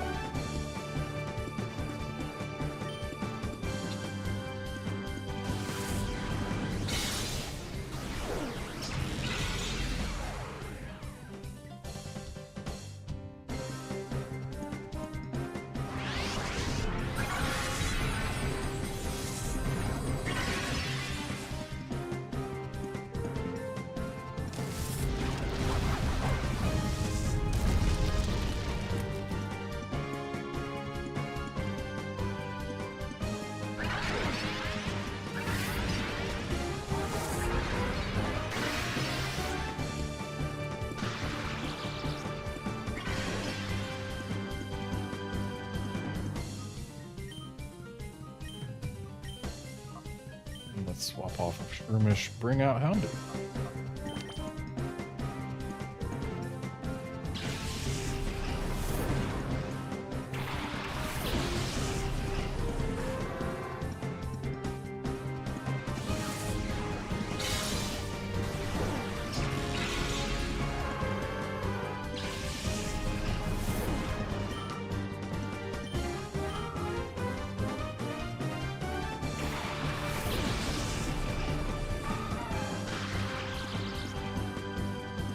I guess not necessarily the best time to swap off Skirmish, but hey, maybe Espeon can get rid of Azumarill while Houndoom burns the jump left.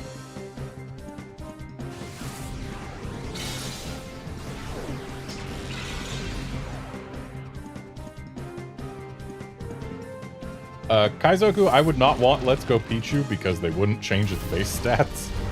There's a reason that I went Let's Go Marill, well, there's a reason that my thought was let's go Marill and Mareep instead of Marill and Togepi. Because Togepi was absolutely my first thought to go with Marill.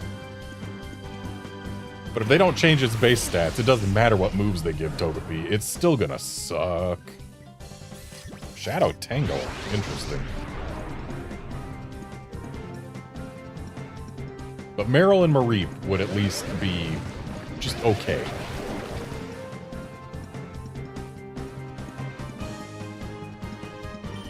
Okay. Psychic should get rid of Azumarill now. Houndoom can bite the Tangela, and it should live. Tangela is fairly sturdy if memory serves.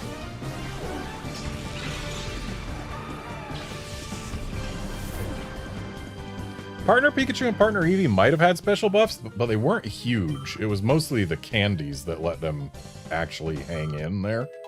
The candies and their unique moves that were way overpowered.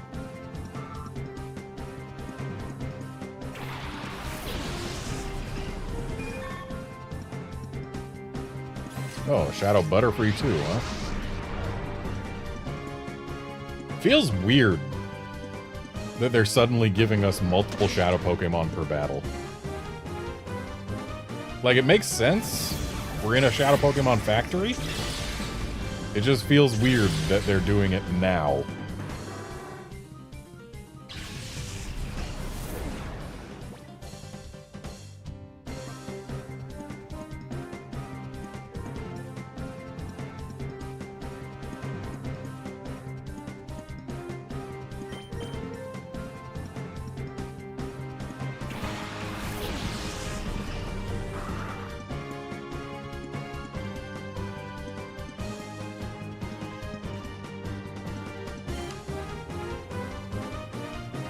Yeah, as much as they did buff Pikachu and Eevee, they'd have to buff Pichu even more, and I think that might be a bigger stretch.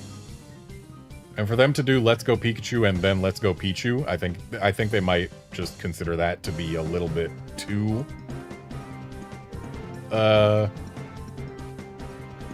Samey. I would consider it too samey. Let's quick attack the Butterfree, see if that works.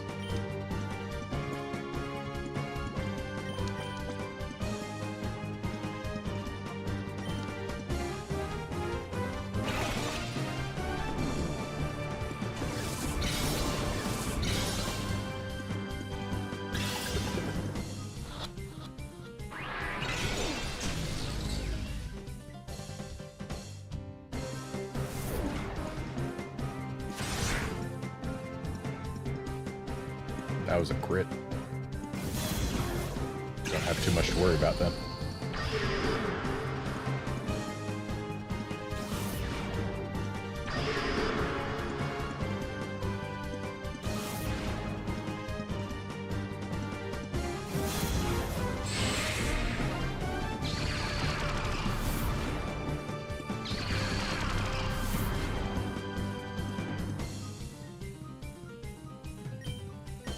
So let's actually, let's have Espeon throw a ball at Tangela. Because Vibrava's not the strongest thing in the world. I think the Butterfree might be able to take a Dragon Breath, and then we might get a Para.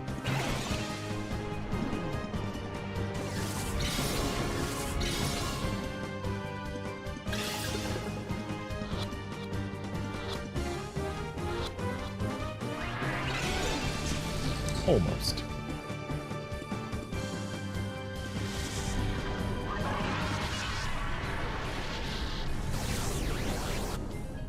Come on, Para. Nice.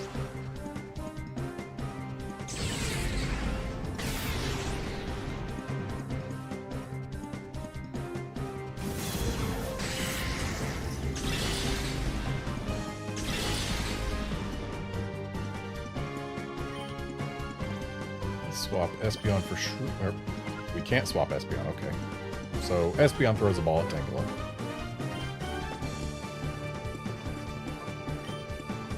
And Vibrava swaps out for Shroomish so that we can maybe... oh, nobody can swap out, okay.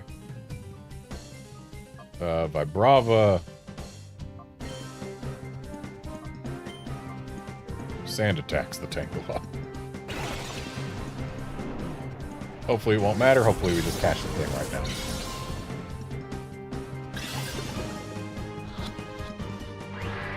Nope. Okay, so if Espeon goes down, which is looking likelier and likelier, then we will swap it for Shroomish and use Stun Spore on the Tangela. Thankfully, grass types aren't immune to that yet.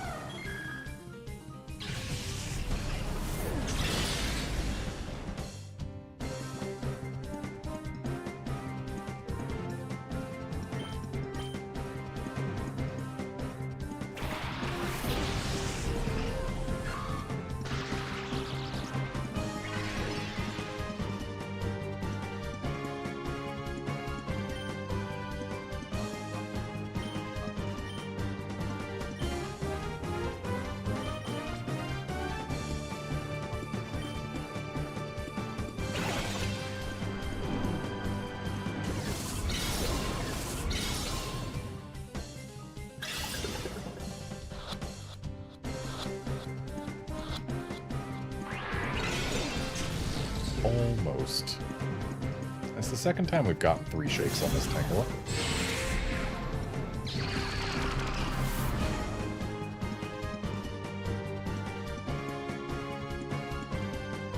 Nice miss.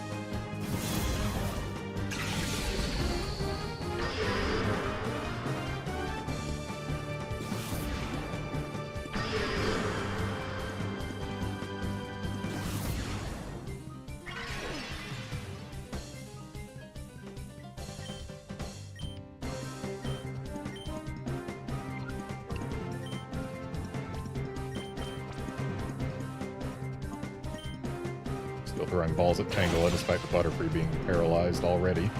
Because the Tangela is honestly the bigger threat here.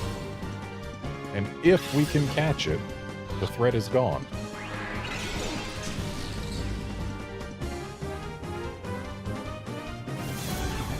And that move right there is what has me considering the Tangela a bigger threat.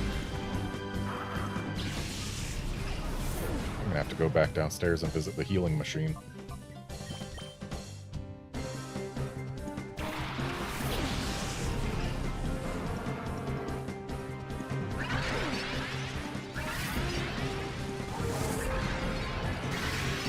Finally, we get the para off.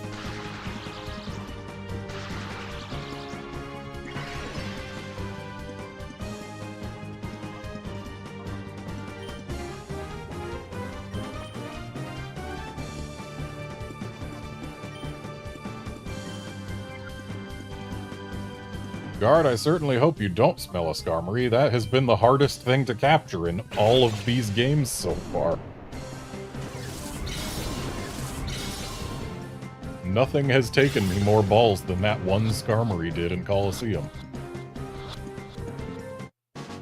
Alright, there we go. Tangela got. Now we just got Butterfree, which is a considerably smaller threat. Oh hey, calling your Pokemon in this game actually accomplishes something instead of just being, hey, you wasted your turn, good job.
It is so very nice that Shadow Rush doesn't do recoil anymore.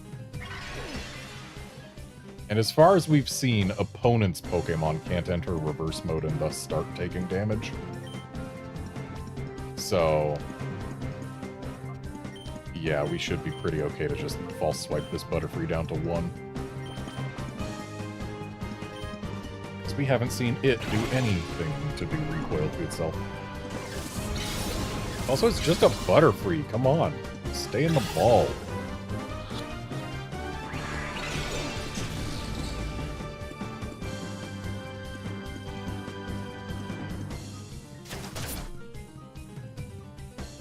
Alright, that should be 1 HP right there.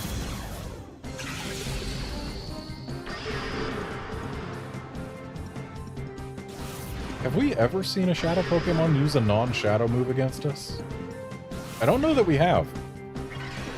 I don't know why they would anyway, because Shadow moves are super effective against everything. Let's do one more false swipe just in case.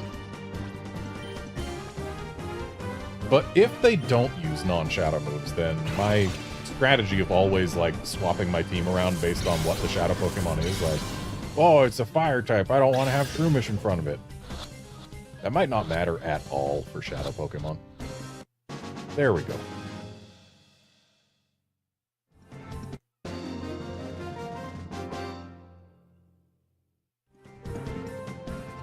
You're not supposed to win.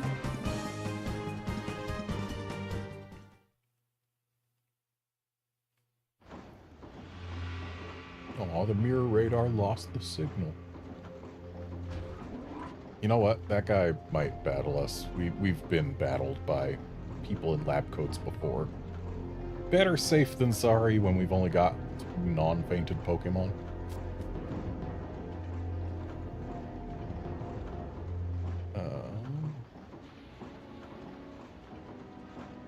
This is the best way to get downstairs. Now we push that. And healing machine accessible. The reason I didn't go downstairs for the healing machine at the end of the previous floor is because I was concerned that leaving the room would make us have to push the blocks back onto the switches. But clearly that is not the case. They are still on their switches, so... just a small time expenditure, not a huge... not a huge one. We don't gotta redo anything other than walking. Now, are you a friendly lab coat man?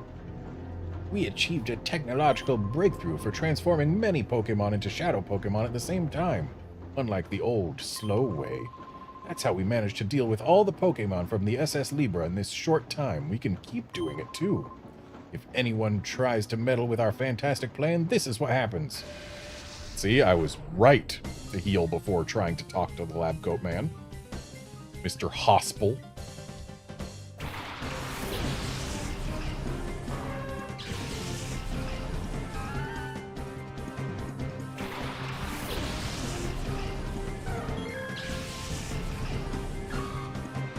Yeah, there's a lot of Pokemon that debuted in Gen 2 that people associate with Gen 3.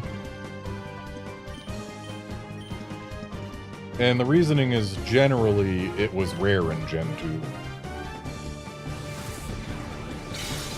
2. Like, many of them are Pokemon that are from the post-game in Gold and Silver. Like, Slugma is one of the Pokemon that people often associate with Gen 3. But nah, it was in Gold and Silver. Just weirdly only in Kanto.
Yeah, Skarmory absolutely belongs in the Mount Chimney area.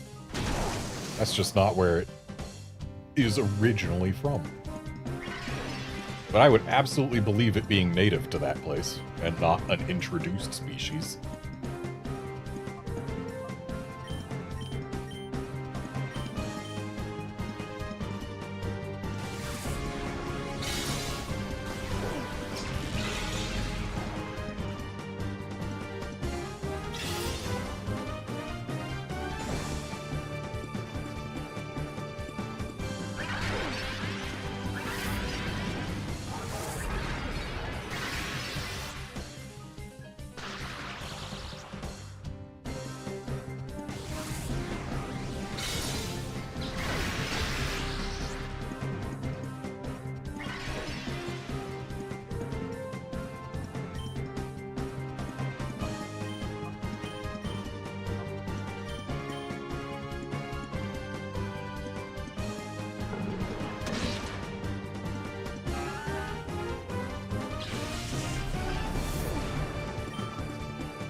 Guard, I'm right there with you on Loving Lantern.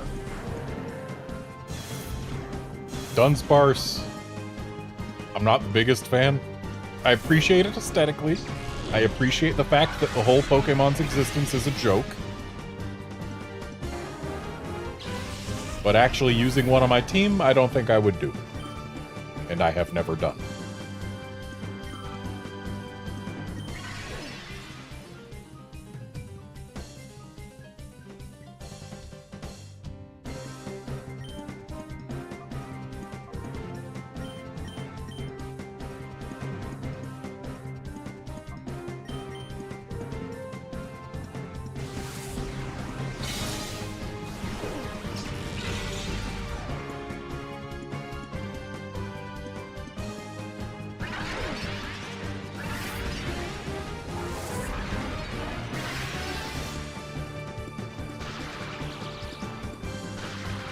Nice full para.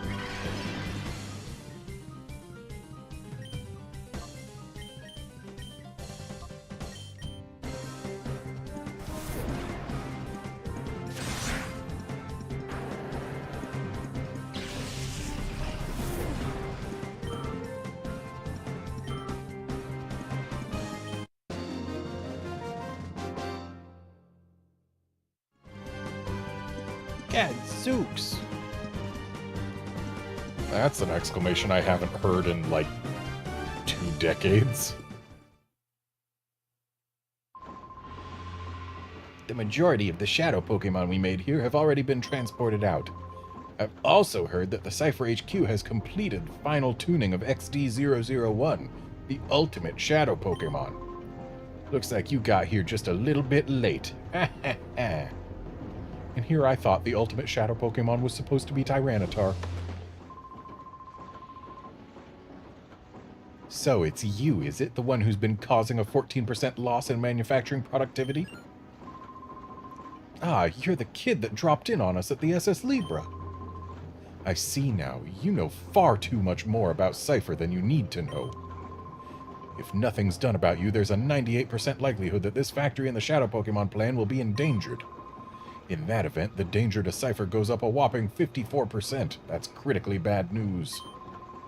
I suppose we'll have to coax you into giving up the chase right here.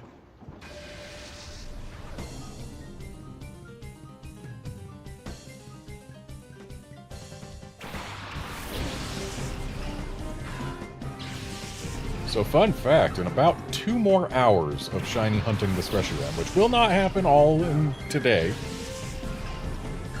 but in about 2 more hours, Reshiram will replace, what's it?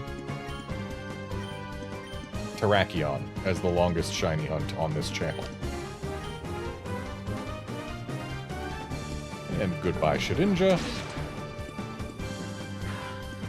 How rare is it for an NPC trainer to have a Shedinja? There aren't many, I know that.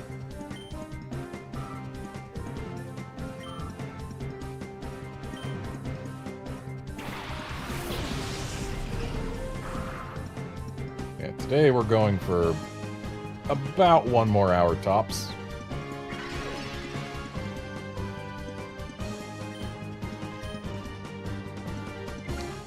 But if we don't find Reshiram in that 1 hour, then we'll only have 1 more hour of shiny hunting on the next stream before Reshiram becomes the longest shiny hunt on this channel.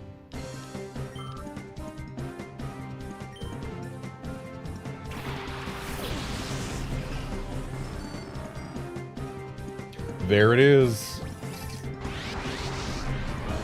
That's number 3 right there.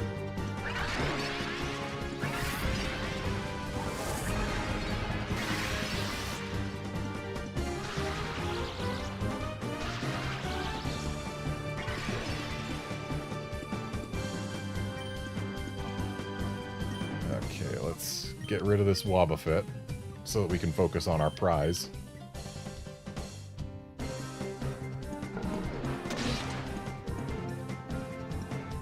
Come on, flinch or paralyze.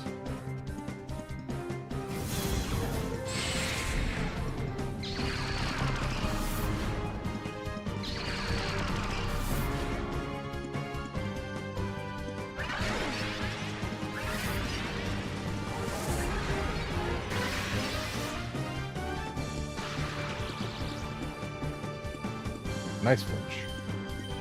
Okay, Wobbuffet is now a non-threat. And I can just try tossing a ball at Magneton as is.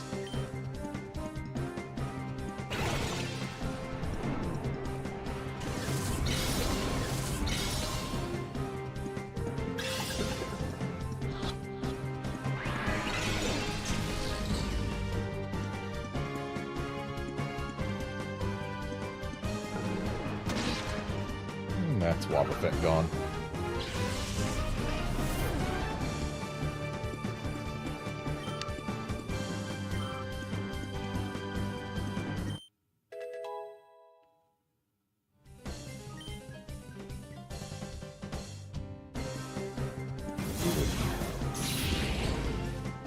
Not a fan of Shadow Sky.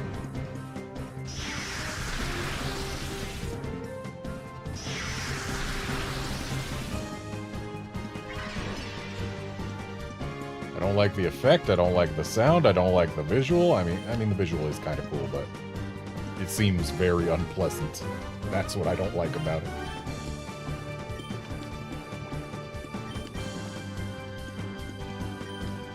And I definitely don't like that it used it while I'm here and just try to catch the Magneton mode. Which means that every turn I fail to catch it is another turn we're taking Shadow Sky damage.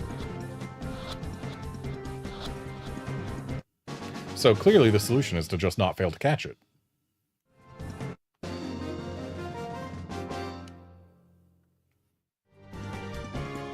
Oh no, my calculations are all out of whack!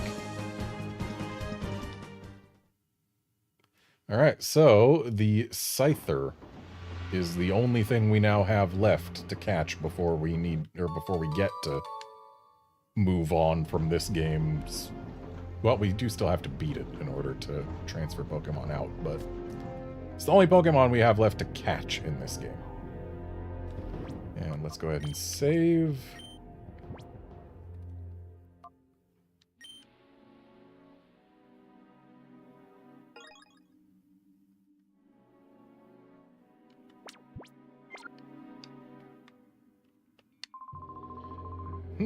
I'm impressed that you got here. I'll have to make you feel welcome. Fuddler. What a name.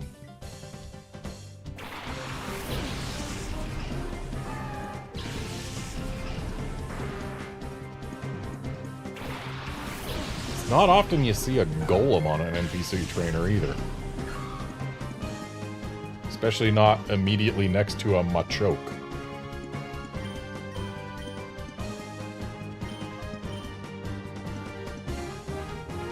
Why is it not Golem and Machamp? Clearly this guy has access to trades.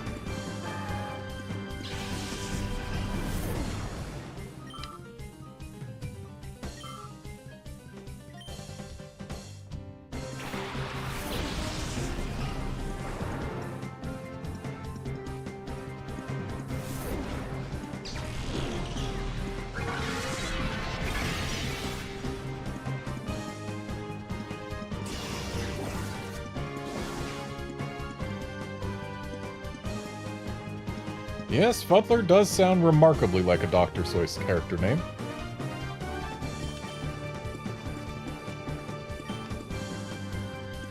Also, fun fact, it is in fact Dr. Seuss. Though Dr. Seuss is widely accepted, Dr. Seuss is the actual correct pronunciation.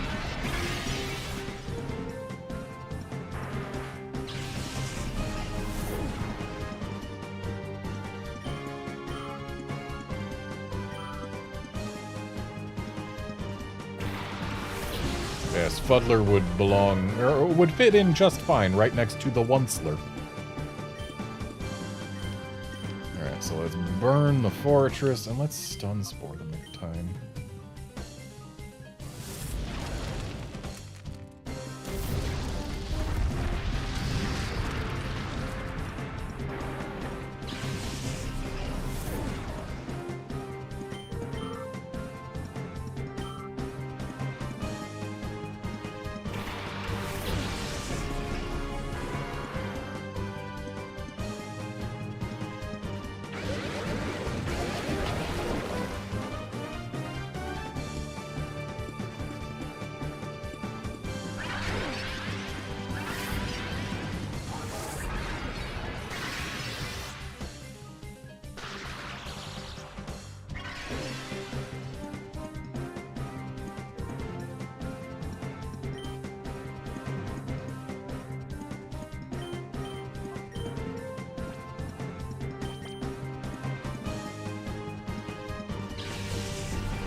Also, fun fact about Dr. Seuss.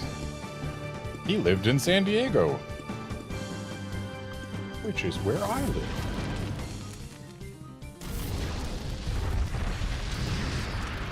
specifically in La Jolla, which is a few miles away from here, but it's not that far. I adopted my cats from a rescue in La Jolla, so that shows that it is certainly close enough.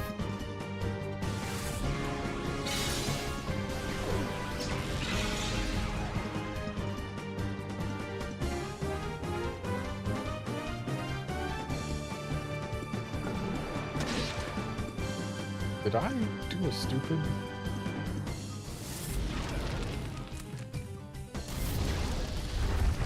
I kinda did a stupid. I could have psychicked the Crobat, but then what would Houndoom do to the Mantine? I guess just fight it.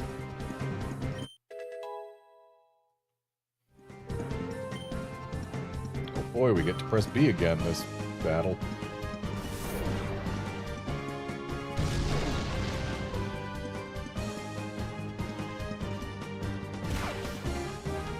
Thinking of famous San Diegans, I went to the same high school that Tony Hawk did.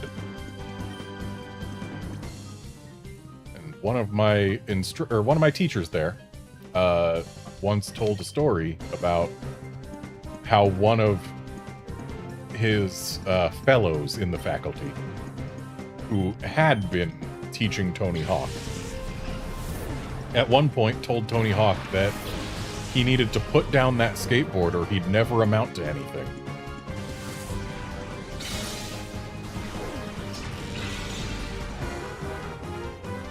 Which we can see how that went. He did not put down the skateboard, and yet he still amounted to something.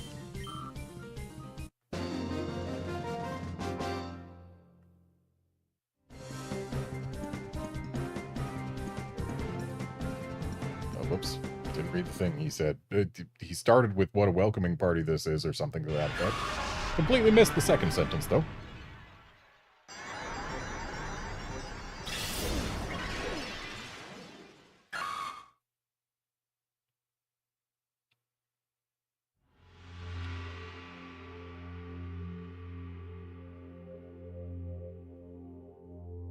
Well, that looks like a weird door.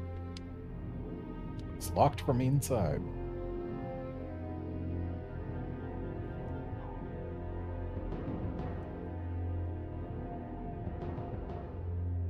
How's my team doing right now? Mostly fine.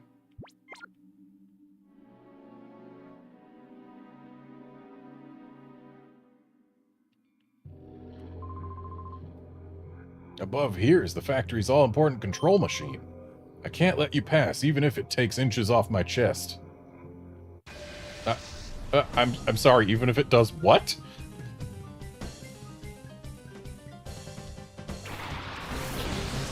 I don't think I've ever heard anyone describe anything as taking inches off their chest. And even if I had, like, what about this does that? Is it... Are you trying to say you feel bad about fighting a kid? Is that what you're saying? Because you can just say that instead of saying that it takes inches off your chest.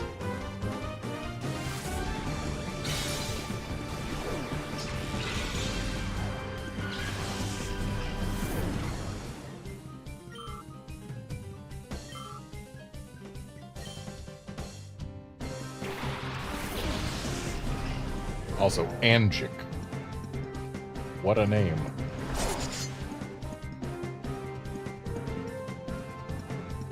And when I say what a name, I mean what, comma, a name? Question mark. Like, is that a name?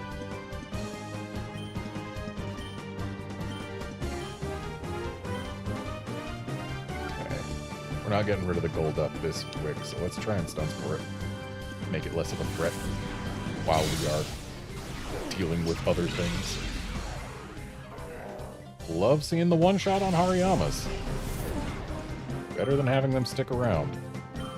Also, I love it when they don't use Fake Out.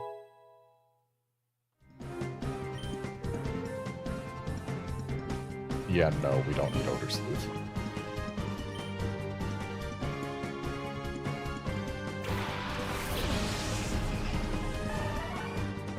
This rooftop is really a Shadow Venomoth? Okay. This rooftop is a lot bigger in battles than it is in standard gameplay, but then again, it's fairly normal for RPGs to exaggerate the sizes of their environments while you traverse through them, just for the sake of gameplay. I mean, if Final Fantasy 1 or Dragon Quest games, like the early RPGs, early ones, if those all took place in environments that were actual sized, there would be a whole lot of walking for nothing. RPGs in general, if they all took place in places that were actual sized, it'd get real boring real quick. Let's get rid of this Golduck. Shroomish can stun spore the Venomoth. And to that effect,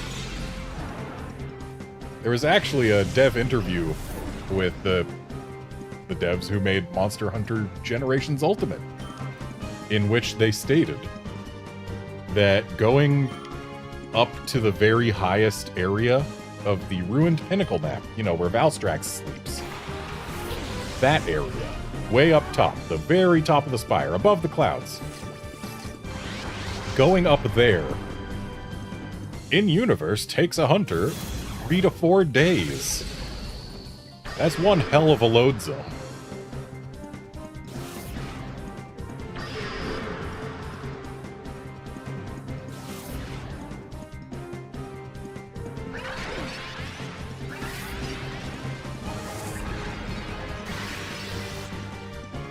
Also, in-universe, basically every quest you go on starts with, like, 2 to 3 days of airship travel in most Monster Hunter games. Airship or boat or whatever.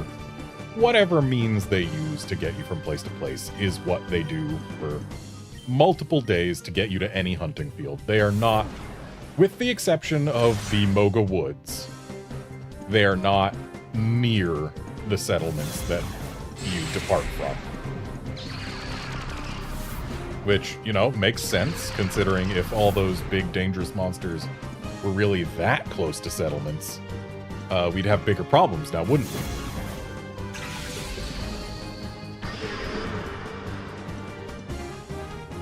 So yes, RPGs in general love to exaggerate their distances in the downward direction for the sake of gameplay convenience.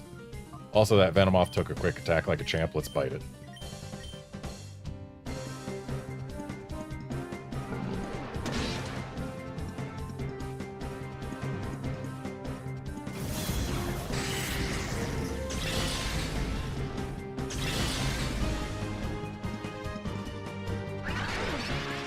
Yeah, there have been a lot of Gen 1 Shadow Pokemon in this factory. It's kind of weird.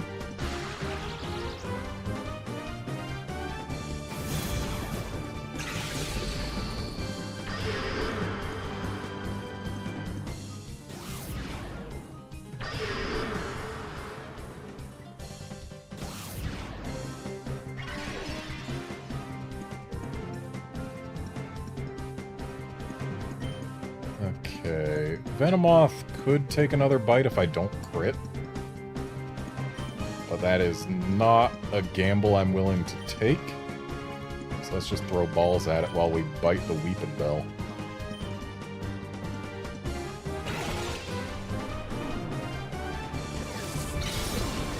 And Victory Bell can be as good as it wants, but it's not a Shroomish, so therefore it has no slot on my party.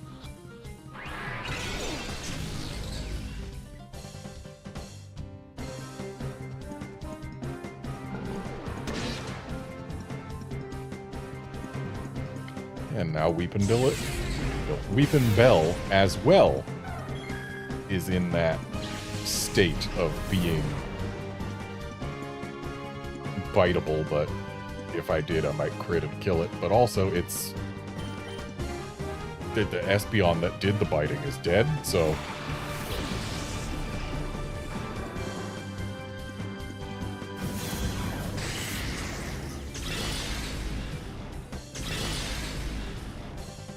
can you imagine how much it would suck if the super effective against all types thing from Shadow moves made it quadruply effective against all dual-type Pokemon. It's possible that that's actually the case. And actually, I should swap Houndoom out because it did not take that hit like a champ.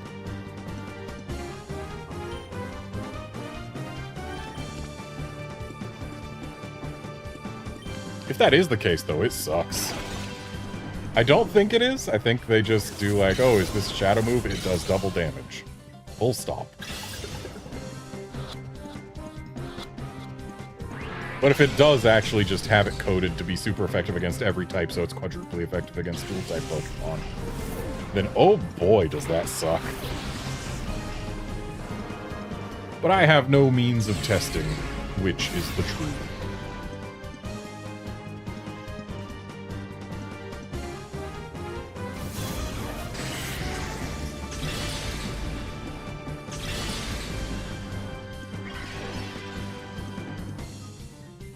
So I think at this point, we heal Shroomish. Why do we heal Shroomish? We don't heal Shroomish.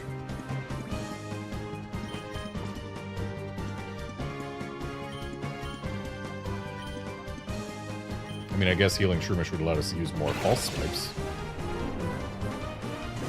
But losing Shroomish doesn't really cost us anything here. Which is why we don't heal Shroomish.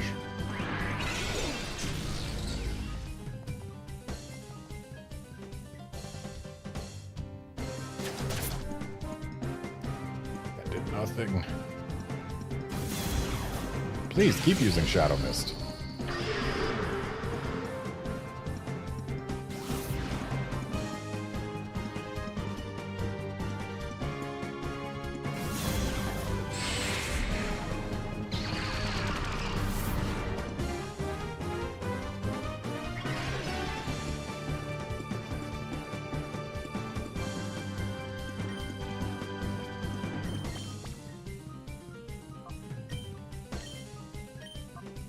Yeah, they absolutely did make Shadow Pokemon thematically much closer to what they were originally intended to be in this game versus Coliseum. Like, they got the mechanics much more in line with the lore, which is great. You love to see it.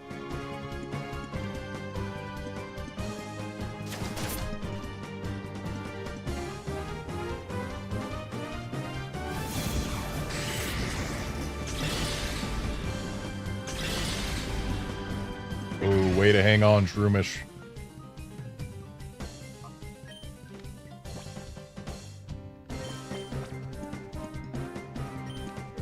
With how little that false swipe did, I bet we could do a headbutt without losing anything.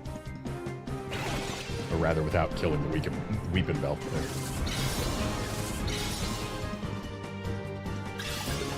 There is probably zero chance that we kill the Weepin' Bell this turn. There's definitely zero chance we kill the Weepin' Bell this turn.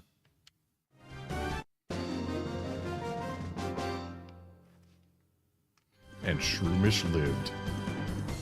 I have you beat in chest muscle size. Do you? I thought I'd just take inches off your chest. Oh, looking at the sizes of our chests, I'd have to take more than just a few inches. Okay, let's go back to the Pokemon healing machine. Because I'd rather use that than spend my own revives.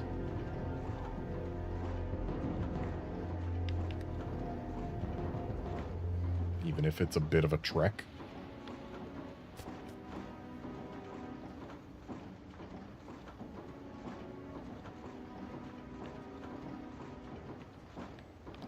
Wrong way. Whoops. I walked right past the stairs. Oh. Hopefully that gets moved somewhere more convenient. But it looks like the door stayed open, so maybe it'll just get put right back on the button.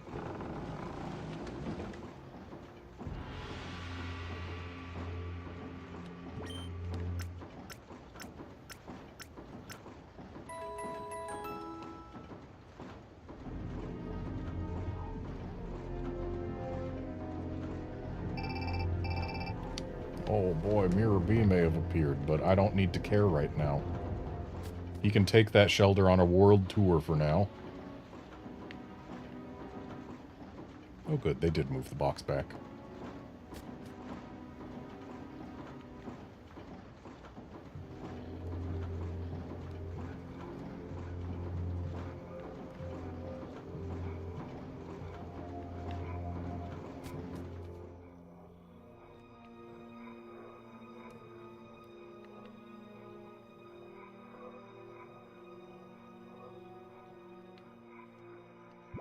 This seems like the type of battle to save before.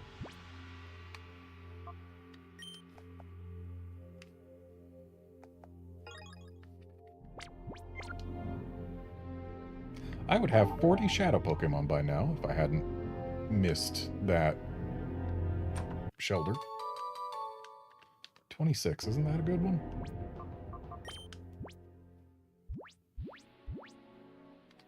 Yes, it is a good one. I need to go buy some Protect TMs now.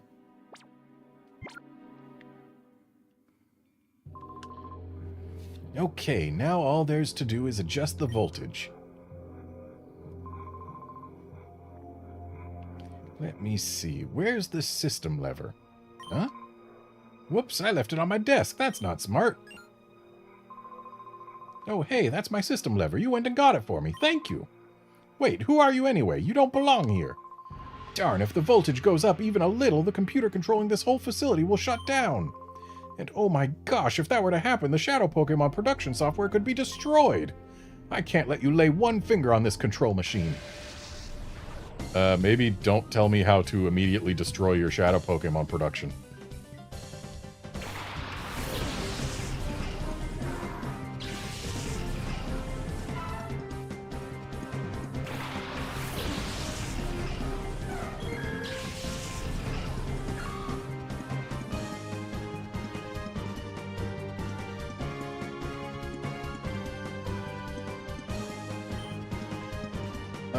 Okay, let's bite the pig and slurp the seahorse.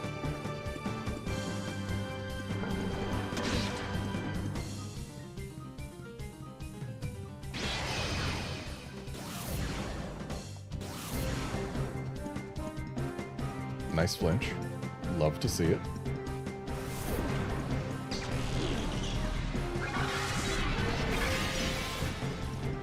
Okay, so Seadra's going down this round. Rumpig probably still surviving for another round, though.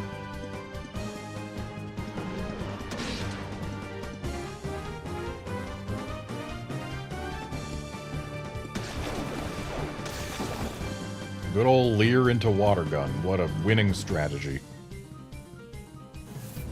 Aw, no flinch this time. Really, you chose to Psybeam the Espeon. Well, I guess if you get the confusion off, it works.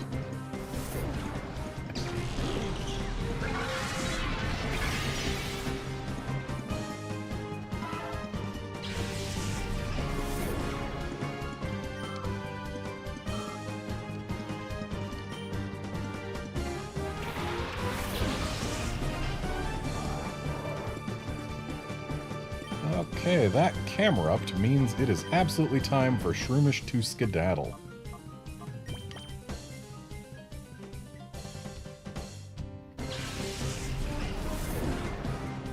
And yeah, Mirror B ending where he takes over Ore if you let him have too many Shadow Pokemon would be quite amusing. Honestly, there should just be more Mirror B content. Does that mean that it just copied Espeon's defense lowering? Does Psych Up copy negative stats? Because I know it sets your stats to 0 and then copies stats, but does it copy negatives?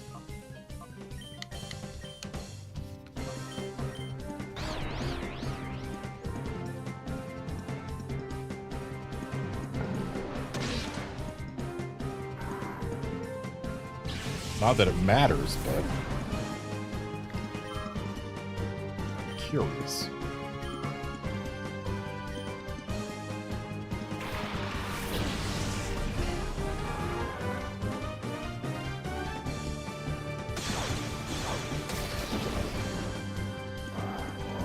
Okay, so it does copy negatives, which means the Grumpig just willingly lowered its own defense.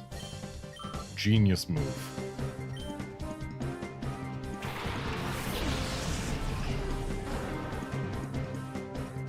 Kind of surprised that the final battle in this place doesn't come with... Well, actually, it's probably not the final battle, isn't it? There's still that special door. But kind of surprised the final battle on the roof does not come with a shadow Pokemon.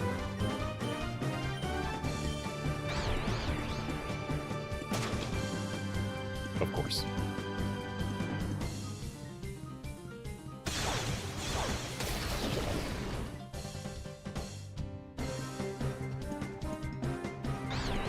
Nice. Uh-oh. Fire's power is weakened against this ground and water type. I mean, sure, it's a ground ice type, but still.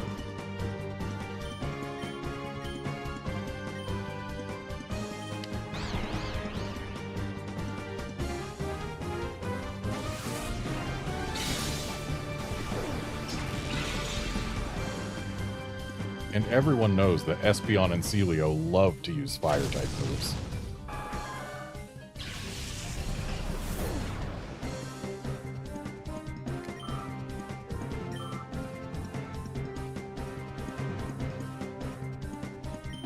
Why, if you want your Evolution to use fire-type moves, why would you use anything but Espeon, huh?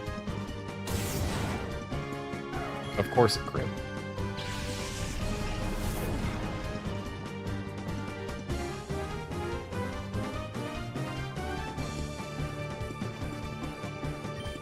Out Houndoom. I know fire's been weakened. Houndoom's just here for the XP.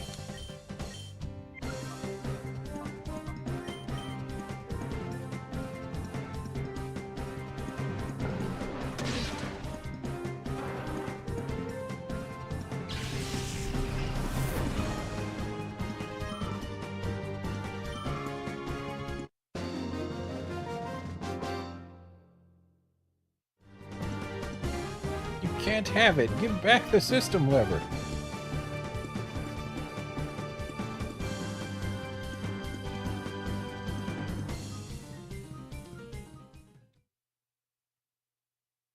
Yeah, the crit might not have mattered, but it felt like it did. To adjust voltage, use the system lever. Warning, do not raise voltage too high.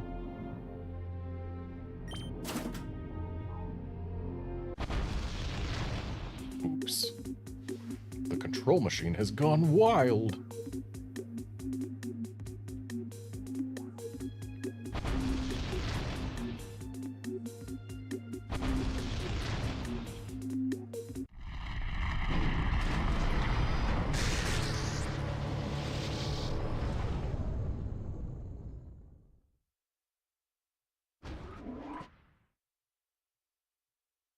I was kind of hoping they would let me go to the healing machine before anything happened. What's going on? The production line stopped.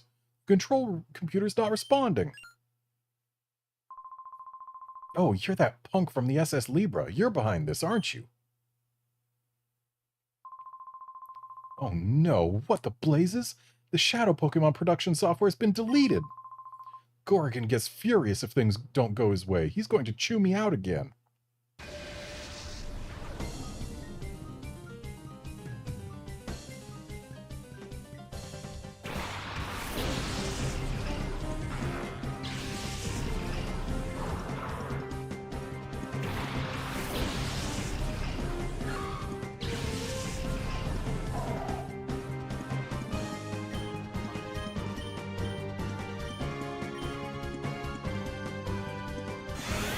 Feels weird having Celio be the fastest Pokemon on the field.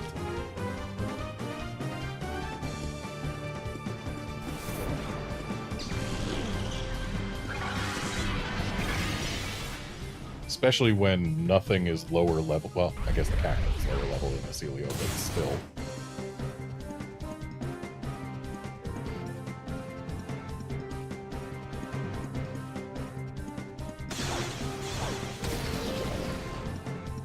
What do you have against seals?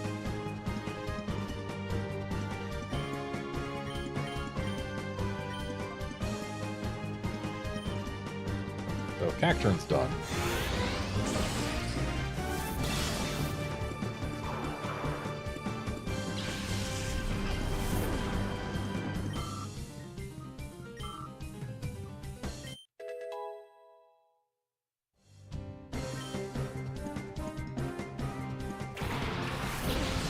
Oh, what a time to not have an Espeon.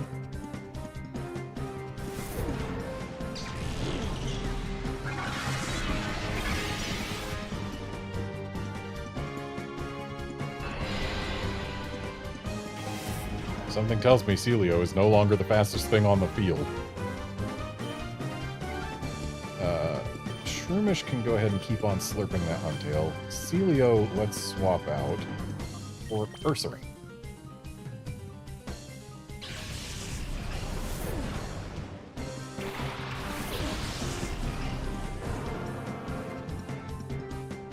And maybe the Weezing will be a fool and poison our Ursaring.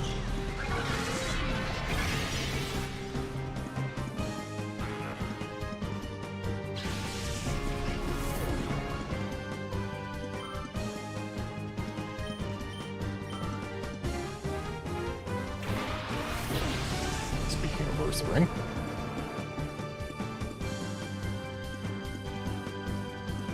Well, it tried to poison ours.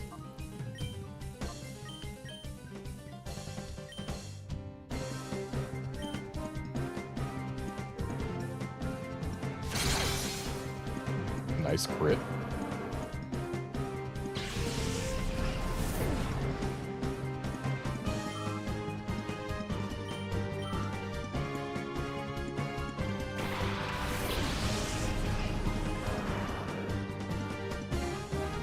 Shadow Arbok.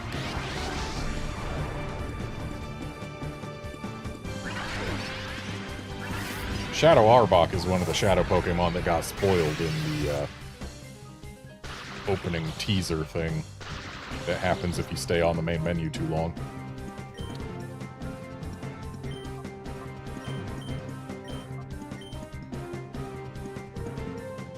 Shadow Half. What is that, Super Fang? Sure looks like it. Wait, what?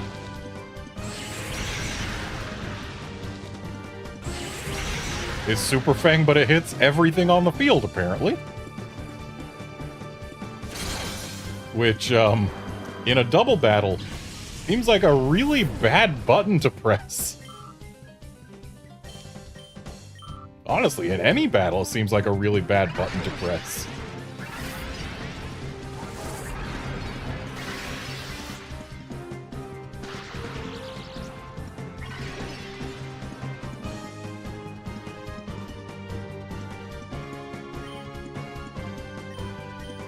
There's no way Headbutt KOs Arbok.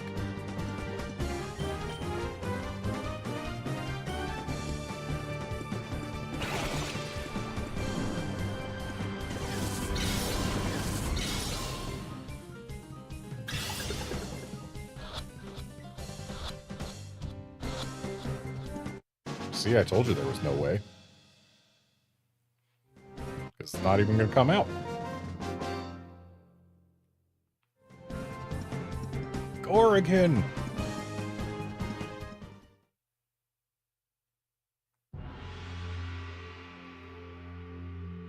So they want me to go in there. But first, let's go visit the healing machine. Assuming it still works after having made the voltage go haywire in this facility.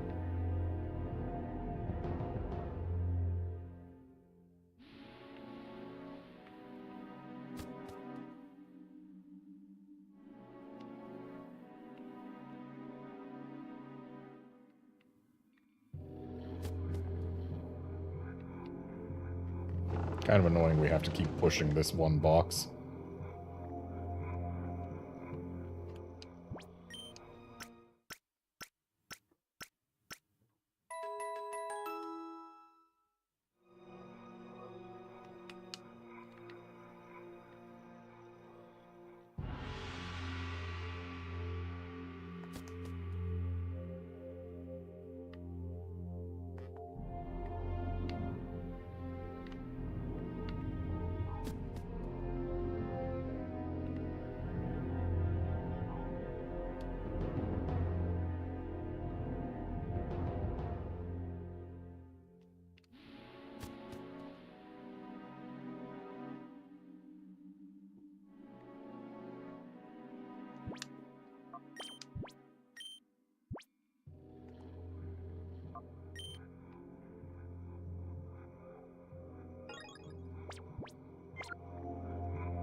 What a fancy room.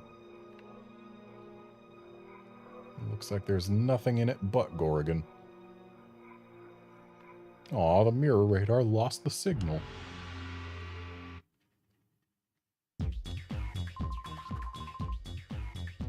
So many people in Team Snag'em have really strong jaws. Where are all my crew? You wiped them out? Every last one? Impossible. One kid took down all those shadow Pokemon we made? Ugh, in wrecking my factory, you smeared dirt all over my good name and standing. Dude's built like an inverted triangle. You've done it now. I'm steaming mad, and there's no forgiving that, ever. Be prepared to drop. Like, clearly, this guy... He never skips arm day, but he doesn't know what leg day is.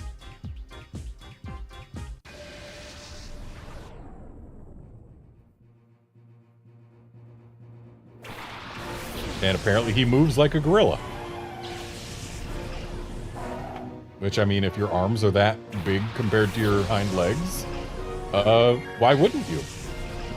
It only makes sense. Okay, so... we don't have anything to hit that Laren for quadruply effective. Espeon can't even hit it for neutral. Which I guess means let's deal with the Celio first. Even better of a choice going for Celio first.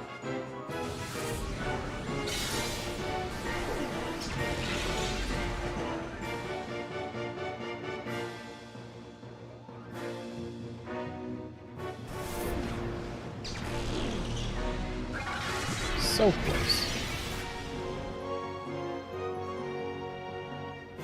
And that would explain the Protect.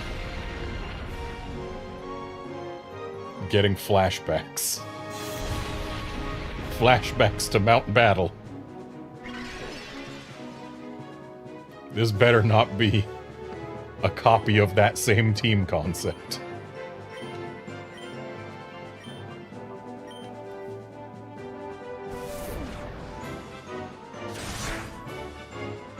Totally unnecessary crit. So Celio's gone. We have a good chance of paralyzing this Laren.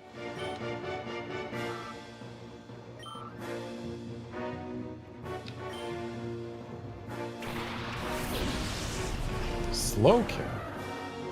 Interesting. Alright, Laren paralyzed, and I don't think we're going to see any Earthquakes from Slowking. Though Slowking might use Protect while Laren Earthquakes. Nice full para.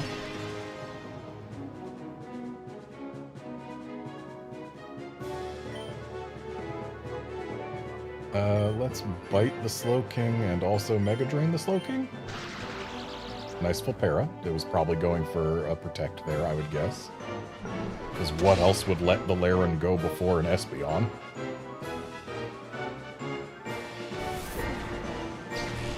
Now, show me a flinch.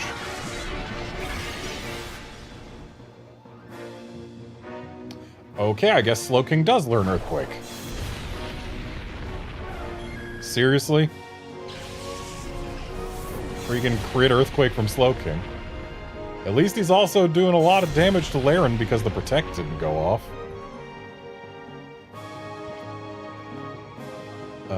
Do I want to use Houndoom against Slowking? Is that wise? Vibrava.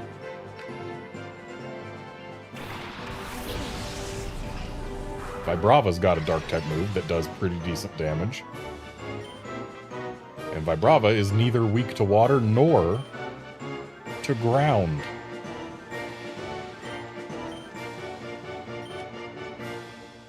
Let's Mega Drain the Laren. Oh.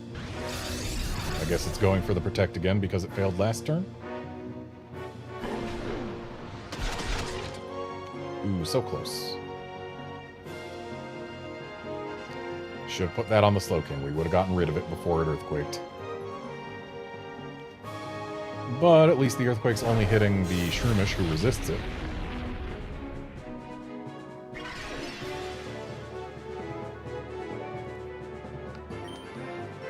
Okay, Vibrava, let's go ahead and I guess we're crunching the Slowking while we Mega Drain the Laren again.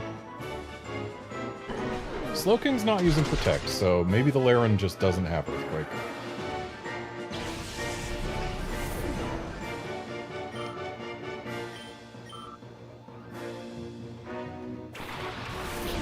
Now, Ursaring, that's a Pokemon that I know can learn Earthquake.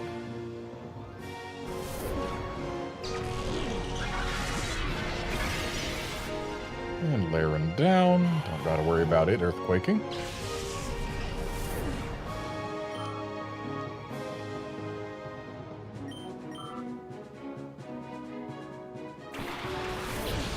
And there's another Pokemon that can learn Earthquake, I'm pretty sure. Shadow Primate. That thing's face is so N64 textured. Is Dragon Breath the Primate? While we Stun Spore the Ursa.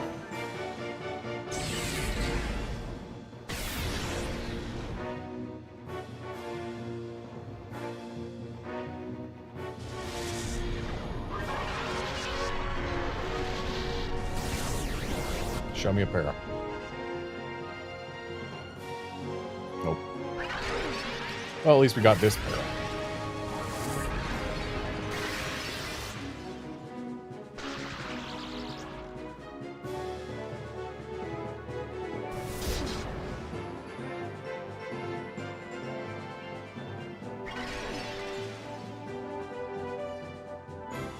Okay, so neither of these Pokemon is going to take another hit.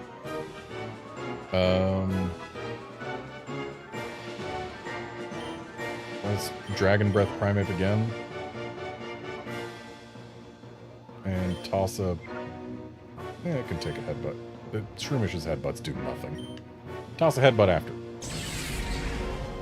So, never mind about that Headbutt. I really...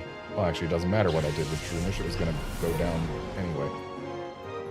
So, I will not even bother finishing that sentence of I really should have blank.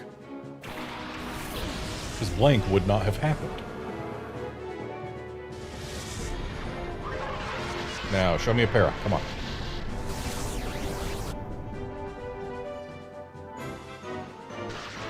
Nice. And slash on Ursa. Okay.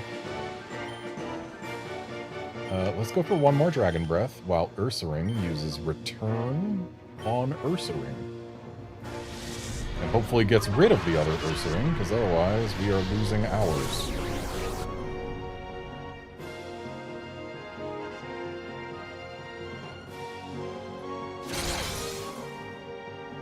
Good. And now we get to focus on Primeape alone.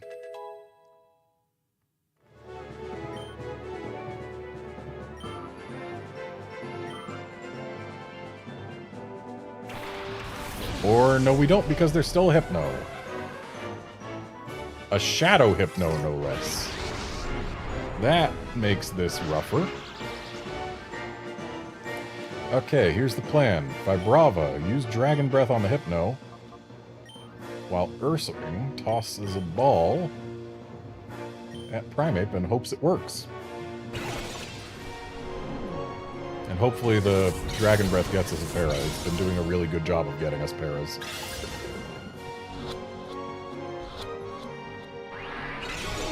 That's not what I want to see. I want to be down to just one Shadow Pokemon on the other side of the team, please, or on the other side of the match. Please. Ooh. That's a move we haven't seen yet. Ouch! Not as damaging as I feared it might be, but this is probably a KO right here. Yep, sure is.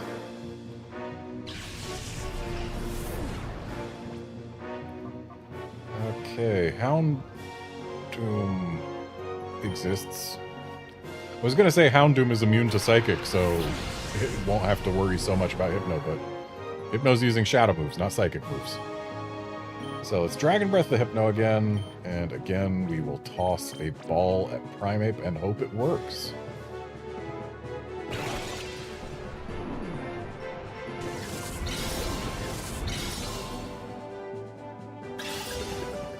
Please work. Thank you. Having only one Pokemon on the other side definitely makes it a lot easier. Show me a para. Nice. Show me a full para. Oh. So that's goodbye for Vibrava. But Vibrava has done its part.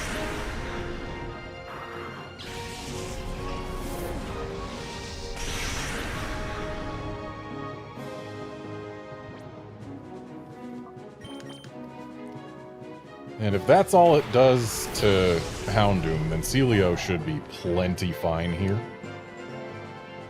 A Body Slam shouldn't be lethal, right?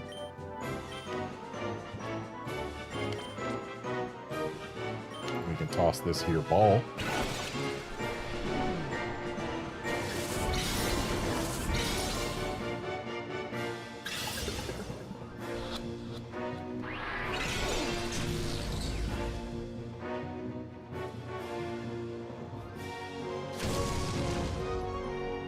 Yeah, we can even still use one more Body Slam totally safely.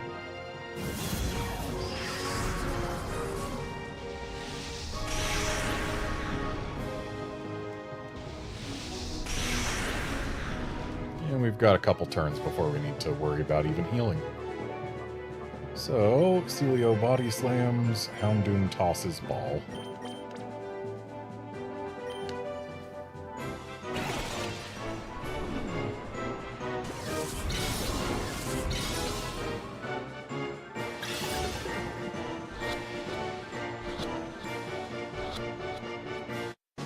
Or we can just win.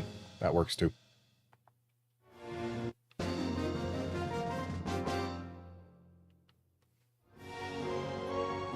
Ooga!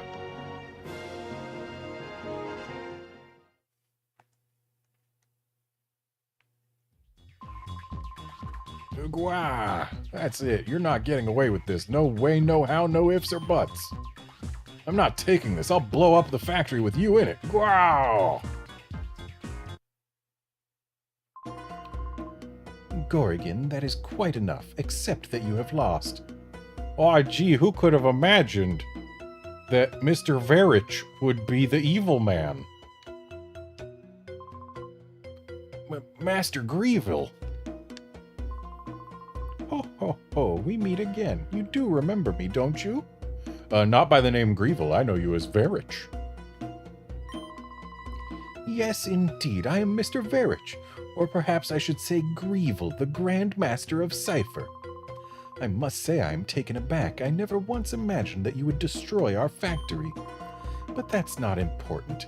Even though the mass output of Shadow Pokemon has ended, our plan itself is unharmed. We have already completed XD001's final tuning. It now rests with me. XD001, the ultimate Shadow Pokemon that's resistant to purification? Now, I shall prepare our final plan to activate XD001. Do you honestly think you can stop me? Yes, because I've said it to your underling. You've been trying to address the wrong problem. Making a Shadow Pokemon resistant purification does not help your goals in any way, shape, or form.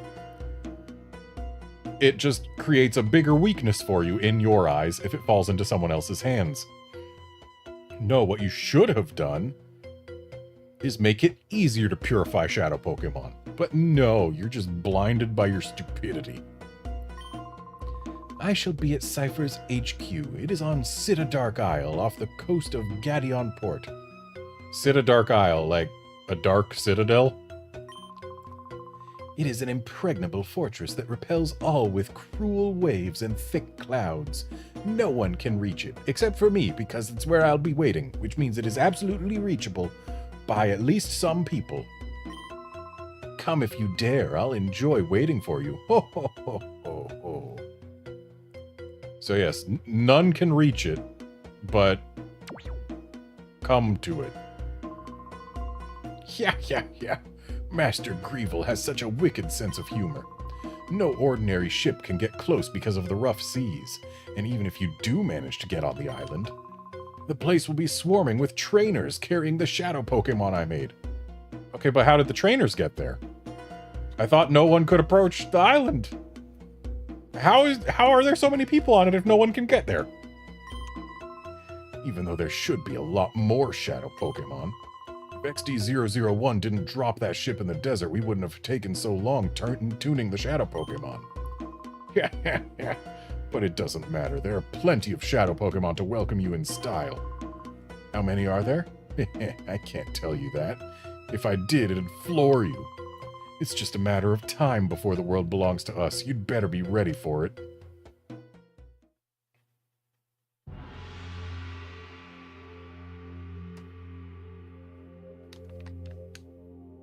It's a list of manufactured shadow Pokemon. So he couldn't tell us. But he sure as heck can leave the list behind, because Cypher never once better trained its employees on how to not drop things.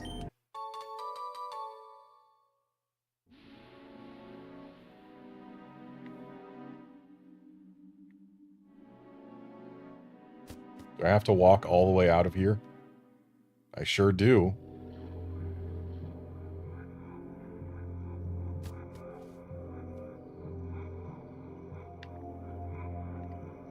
And looks like all the employees are gone.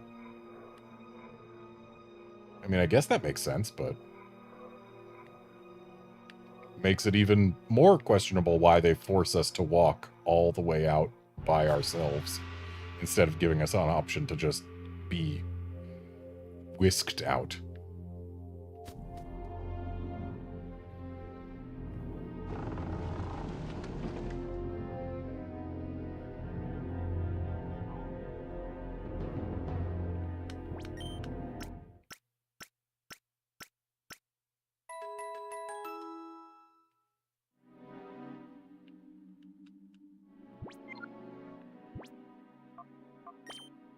Let's take a look at that shadow Pokemon list.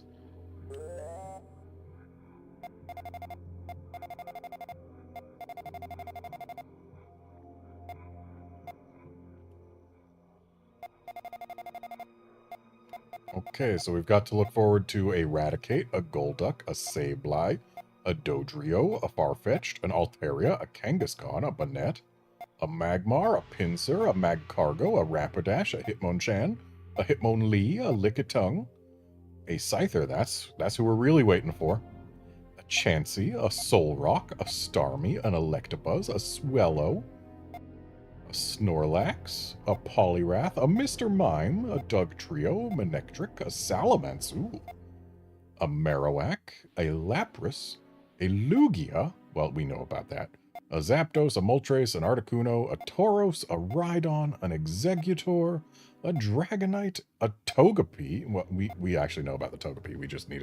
We need to go to visit that one guy while we have an open slot in our party. A Poochyena and a Lediba. Really, Poochyena and Lediba. A, why are they way at the bottom of the list? And B, why haven't we found them already? Like, the fact that we're gonna be finding unevolved Pokemon after this point in the game feels kind of stupid. Especially such weak unevolved Pokemon, like Poochyena and Lediba, of all things. We've been robbed! Who's we? Darn it, give it back! Bring it back! What did they take? Who were they and what did they take? I bet it was the Snag'em guys. These two weird guys took off with a shadow Pokemon. One had, like, a mohawk, and the other had hair like a ball. So, hair like a ball sounds an awful lot like Mirror B. But also, how did you still have a shadow Pokemon for them to take off with? Darn it, they made off with the last shadow Pokemon that came off the production line before it shut down. Oh, that's how. This computer looks like it should be interactable. So I guess that means Mirror B's got 2 shadow Pokemon.